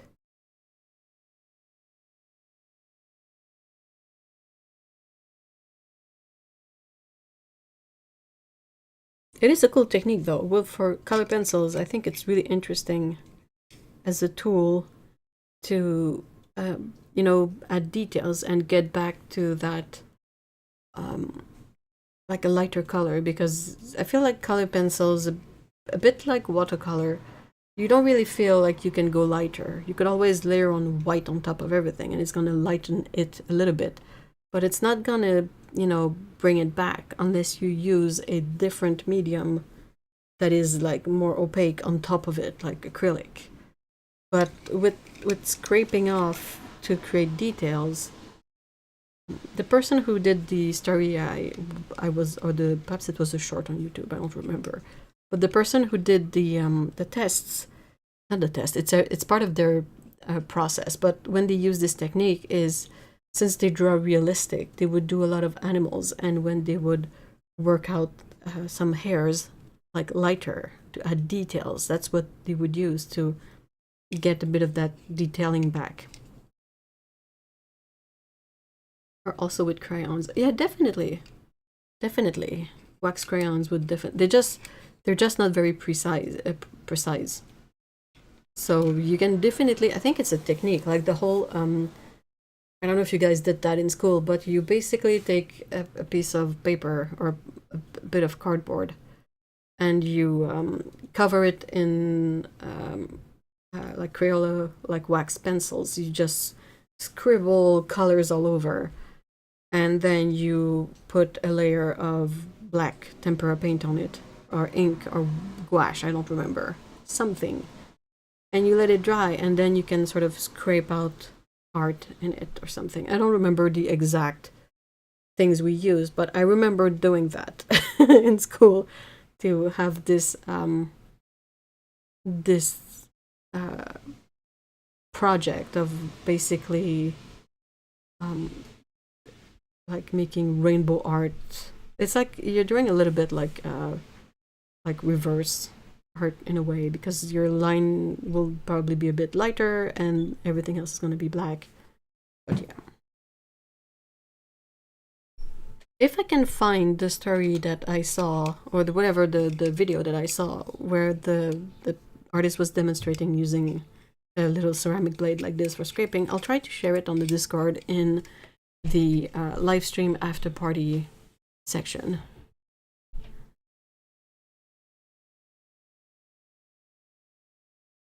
Do we know why it is called puce or puce? A puce in French is a flea, and I don't think that has any incidence on the color, because there's really nothing in common with fleas and the color puce.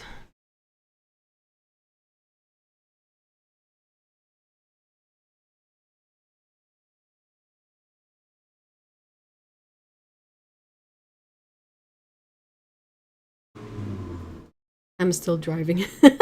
Don't type and drive, miss.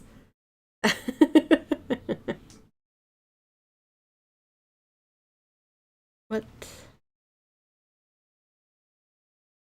Yes, it's for fleas. Really? Huh. I'm even more curious. Have any of you tried dried point method or punta seca? The fleet. Oh, really? That's why the. Okay, so we must add this one to the group with the. It's in French too. I don't know what it is in English. Perhaps it's like translated as is, but we have a color in French that translates to goose poop.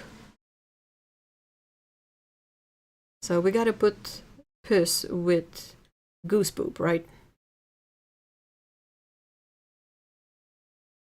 Something a king said about a fabric color.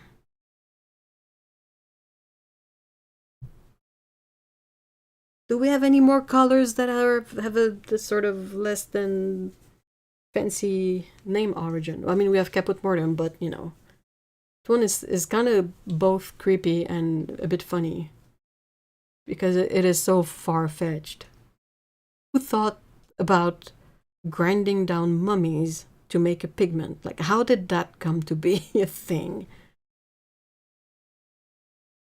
Is using a thing like that and then applying oil ink and then using a press machine. Oh. Oh, okay. I have a goose poop ink, but I'm blanking on what they named it.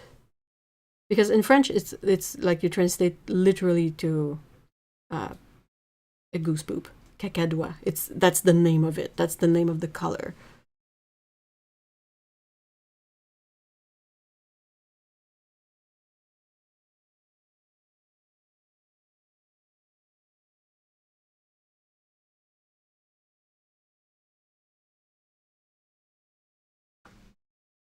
Caput Mortem is so good. It is something, isn't it? Like I don't really know how to react to it. Such an interesting part of history, but at the same time, it's so wild. How did we get to that point? You know. Yep. Oh, it's like copper etching. I think I saw someone make a print like that. That was really fascinating, because he would sort of do a first pass with the medium you use for it, and then you kind of soak the whole copper sheet into an abrasive of sort, right? And it will eat away at the parts that were not protected, and then you take it out. I don't know exactly the process, but basically you get it to a point where you can do like more protected areas on it, so more drawing on it basically, and you do that process like a bunch of times, so the areas that you protected the first time, they're like darker, and then the areas that were less protected, they will be the white areas, right? Because the ink and the paper, it's not gonna stick to the areas that are too hollow, something like that. But it was just a mind-boggling process, really. I don't know what's the sort of reserve of patience you need to be able to do that kind of artwork and precision and all of that. It's wild and impressive, but I was like, holy moly, that's amazing. I know that's probably what Dürer did, and all the engravings basically.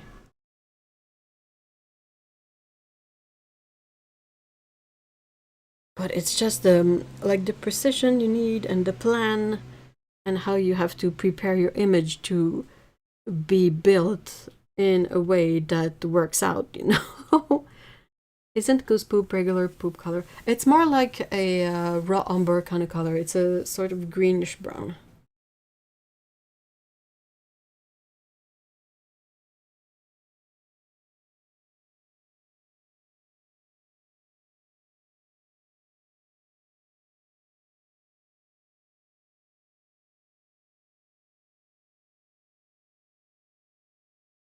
Okay, I'm trying to think of other stuff too, and I'm not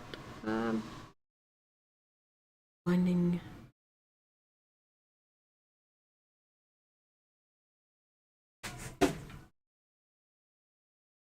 Oof.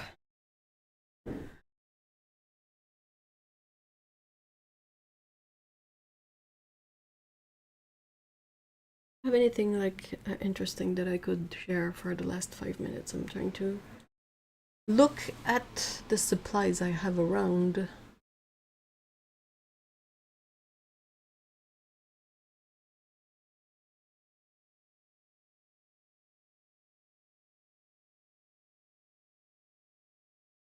Made it, man. It is gorgeous out, but the city's so.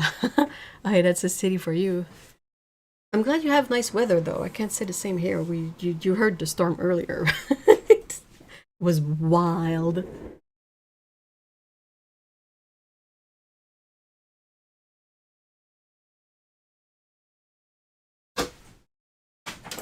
Has anyone in chat tried pan pastels?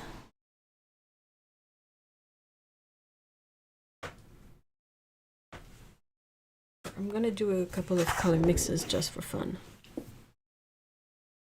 Because we love color mixes, don't we?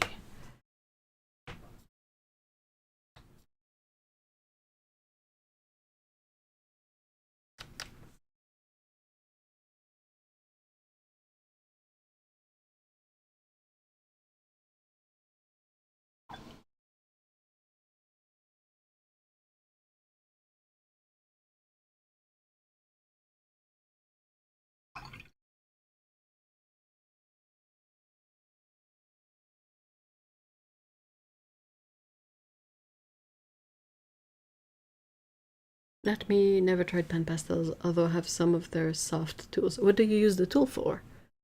I have a collection of them, but haven't used them too much. Nope, but reminds me a lot of chalk pastel. Yeah, they're basically, what if you took soft pastels or chalk pastels and put them in a, it's almost like a makeup compact. I own pan pastels, but haven't partaken yet as Sketchbox inclusion. Oh, really? I'm just curious of how dust. I know they're supposed to be less dusty than regular soft pastels, but also less smudgy. And I really tried to find any kind of info, not necessarily info, but just someone using them and smudging them with their fingers per se. And I couldn't find anything. And I really wonder how like smudgy they get or not. Like if you put some of it down on a piece of paper and then you take your finger and you go across it, how much does it move? How dusty does it get?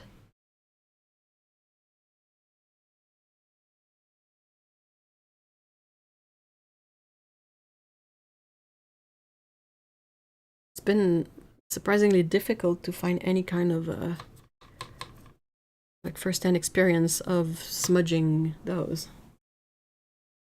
I got them because they help prevent the getting of pastel dust all over your hands. They're supposed to be less dusty than regular pastels too, so it prevents the dust from being all over the place as well.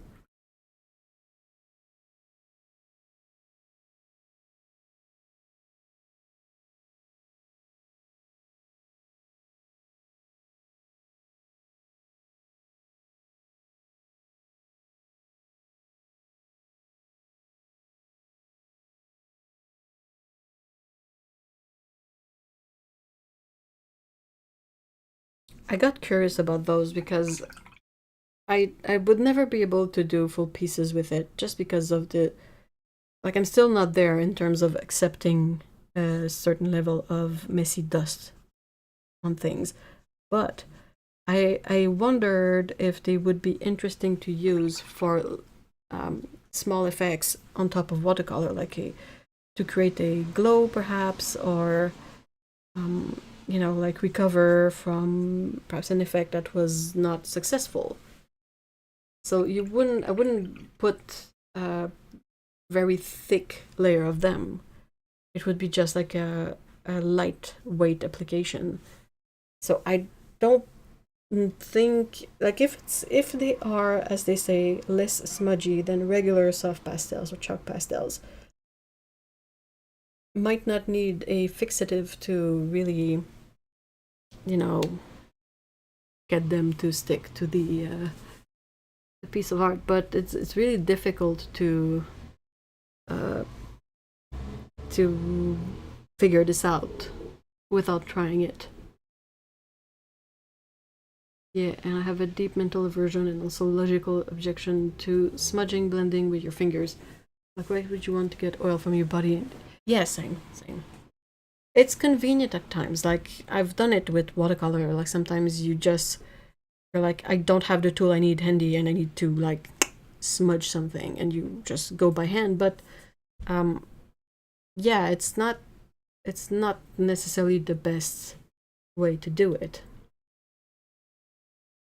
I've seen them used as a base layer in multimedia. Yeah, that too. I know there's an artist that I like. She's really kind, and she's really awesome. She does mostly kid literature illustrations. And she went through a process where she used a bunch of mediums, but for now she seems to be quite settled on using mostly pan pastels for her artwork. And it's from seeing her work with it that it's a sort of a different approach than what you see usually with soft pastels. And I was like, oh, okay, these are a little bit different still.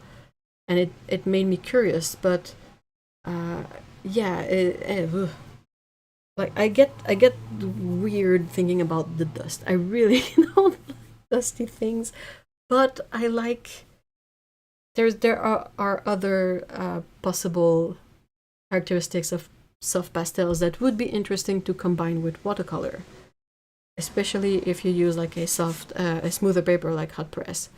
Let's say you do a lamp glow. Well, you can sort of go over your lamp with a very light dusting of a soft pastel to have a really smooth, really even, and really efficient sort of glowy effect that covers up the line of your painting, or that sort of, you know, when you look at something that is glowy that much, you don't really see the details of it if you look at it with your eyes. So I like this effect that it kind of reproduces the feeling of looking at a lamp. If you take a photo of a lamp, sometimes you will see the lamp properly, you will see everything properly. But to look at it, it's like it's so bright that your eyes don't tend to fixate on the bright source to look at all the details. So having this possibility of tempering with the final result of the drawing to make it feel more like you're looking at something is what I'm curious about. I can say you definitely need a fixative in the sense that you can't put them next to another sheet without marking the other sheet, but I don't think they're as crumbly as chalk pastel, which I have the impressions fall off your art if you hold it vertically and like, yeah. If you put it really thick too, like that's the thing. I'm working up the courage to try it out, to do exactly the kind of smooth glow you discuss. I used a charcoal pencil the other day to add a glow on a painted cloud and it went really well. White charcoal pencil. Yeah, and I also have a, I think I did a video once where I used a, just a white pastel pencil to do that too. Like, this is the one I used. It's the only pastel I have, and I have it in the intent of creating like a glow. So you basically like put some and then you work it in the surface to sort of make it glow. Like, that's not a good example because usually I would have a like a white spot that is not painted as a source, and then I would try to work the glow around it, and then it's sort of working this way, it sort of removes all the loose quote-unquote dust anyway. So once you're done with your touch-ups, you can just like blow away the loose dust or shake it over a trash container and get rid of it this way.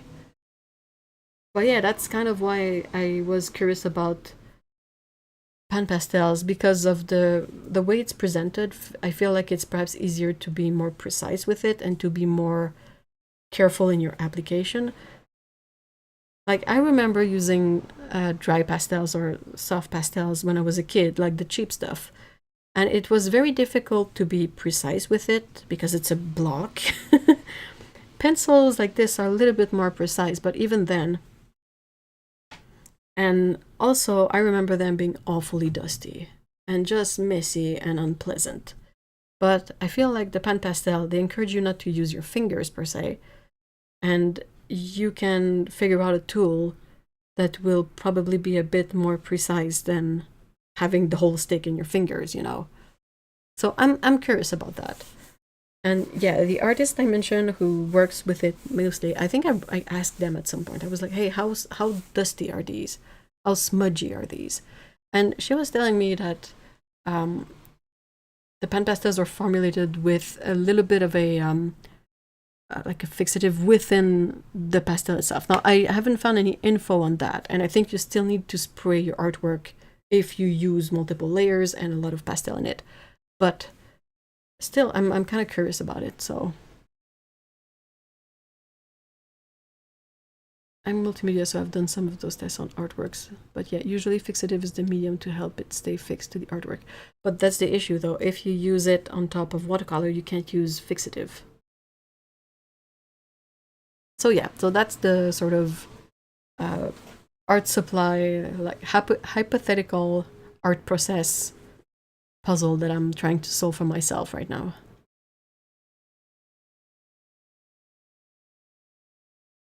I also got pan pastels early in my collecting days and haven't spent a lot of time with them. Now that I have a lot more knowledge and interest in using them with intention, I'm going to do more of it. I mean, why not? Awesome. I've read that pastel users use a little desk vac with a HEPA filter for the dust. You kind of have to. Oh, the dust, the dust.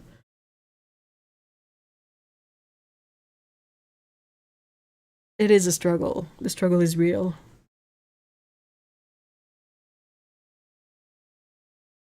Golden owns Pan Pastels now. That's a very fair point. I think it was Pan Pastel was owned by Holbein previously, was it? But yeah, you're right. Golden are really good with communicating and answering email. I could just ask them. That's a very good point, Melissa. I really didn't think of it. I do think they give you really great opaque coverage, and I have seen some videos where the artist is mixing pan pastel and gouache and watercolor and pencil. Oh, that's wow, that's a whole mess. The demos I was trying to like when I was trying to find like a visual of someone smudging the color. um, I found a video that was just showcasing the basic qualities of this medium, and someone took an eraser to them on black paper and just erased them off completely, and I was like, whoa! What? Whoa, wait, what's going on? What's happening? And pastel were independent. Oh, okay, good to know. The dust on some will have cobalts and whatnot, so no one wants to breathe any of that. That's a fair, yeah, that's fair. That's also really cool that now that Golden has it, if you find a chart online of the pan pastel colors, it lists the pigment composition on the chart, which is such a blessing. I'm not at all looking at a certain company that shall not be named who used to, perhaps they've changed it, but in the past they would not put their pigment info on the chart with a bajillion colors, which made the chart relatively useless, mind you. Yeah, you can compare their swatch between themselves, but I think you have to wear a mask if you're spending a lot of time working with pastel. Makes sense. The amount of YouTube videos I've seen of people saying that pastels are dangerous and then proceed to use their fingers to push them around. It's not even funny. It's a little bit funny, isn't it?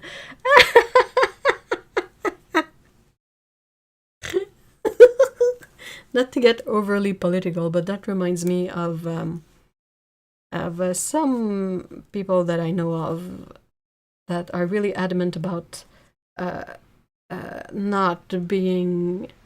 not wanting to like follow up with some. I can't even put it into words. It's difficult. Hold on. You know, they will complain about the surveillance state, which is a real thing, mind you, but they complain about it a lot, and they don't want to join like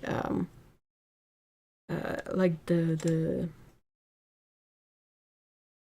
like they wouldn't want to give their emails to a store so that they can get the newsletter or something, but they will still walk around with their phone in their pockets, you know. So it's like you don't want your info to be everywhere, and you are worried about like being tracked by the government, but you still have your phone in your pocket on at all times. So it's a bit inconsistent like that. I don't know if that made sense, but if it didn't, just forget it. Never mind that.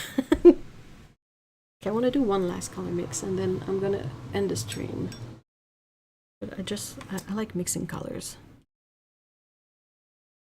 It is very enjoyable.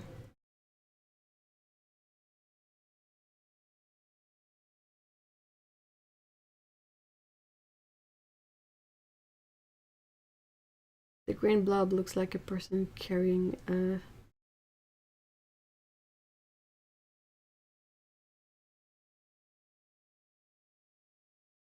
The green blob.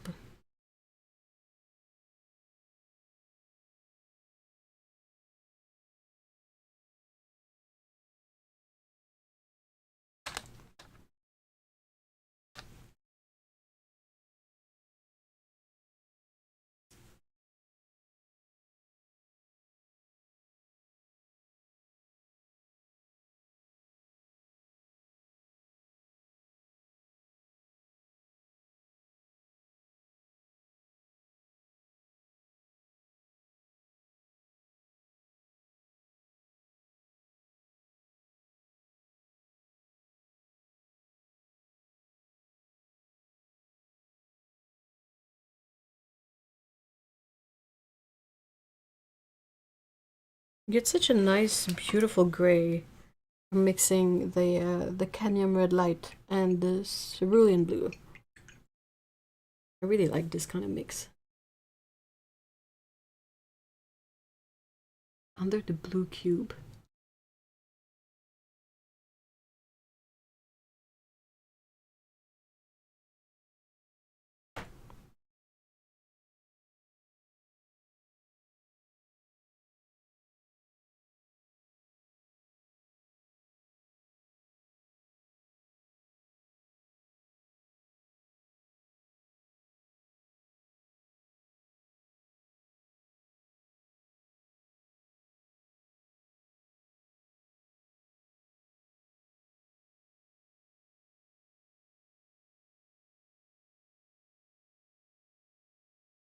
I am very confused. I don't see it.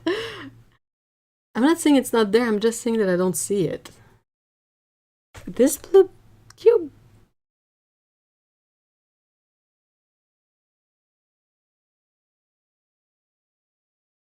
Oh, this guy. The green portion. Yeah, okay. Oh, yeah, I see it now. Yeah. Yeah, I think I see it.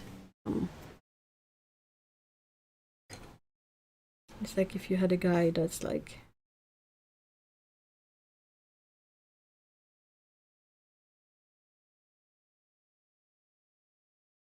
having a big ass cube. Basically. That's supposed to be the face.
Alright, well, I think I'm gonna end the stream here.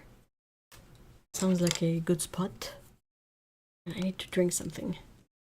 So, thank you so much, guys, for being here today. It was really fun to test out the ceramic utility knife. And I will definitely keep it around to perhaps spontaneously find a use for it within painting, but also for color pencil. I think there's really something quite interesting there. I will try to find the video again and put it on Discord in the live stream after party section. And that's it. So just for a quick recap, that was the color pencil tests. So with white underneath, without white underneath, 3 brands, Wimmer, Artex, and Prismacolor. We definitely see how the marks made where there's the white underneath are definitely lighter, but then the white also changes the color of the pencil you put on top of it. So next stream, Ev tiles the bathroom. What? And then this is the watercolor test on hot press and cold press. So yeah, okay, cool. Have a great rest of your weekend, guys. Thanks again. Don't forget to take cake. Yay, yay cake. It's gonna get so distorted at the end. It's not gonna have anything to do with take care anymore. But yeah, and yeah, Father's Day if you celebrate that. Yeah, have a great weekend, everyone, and see you in the next one and on the Discord. And yeah, take cake. Bye bye.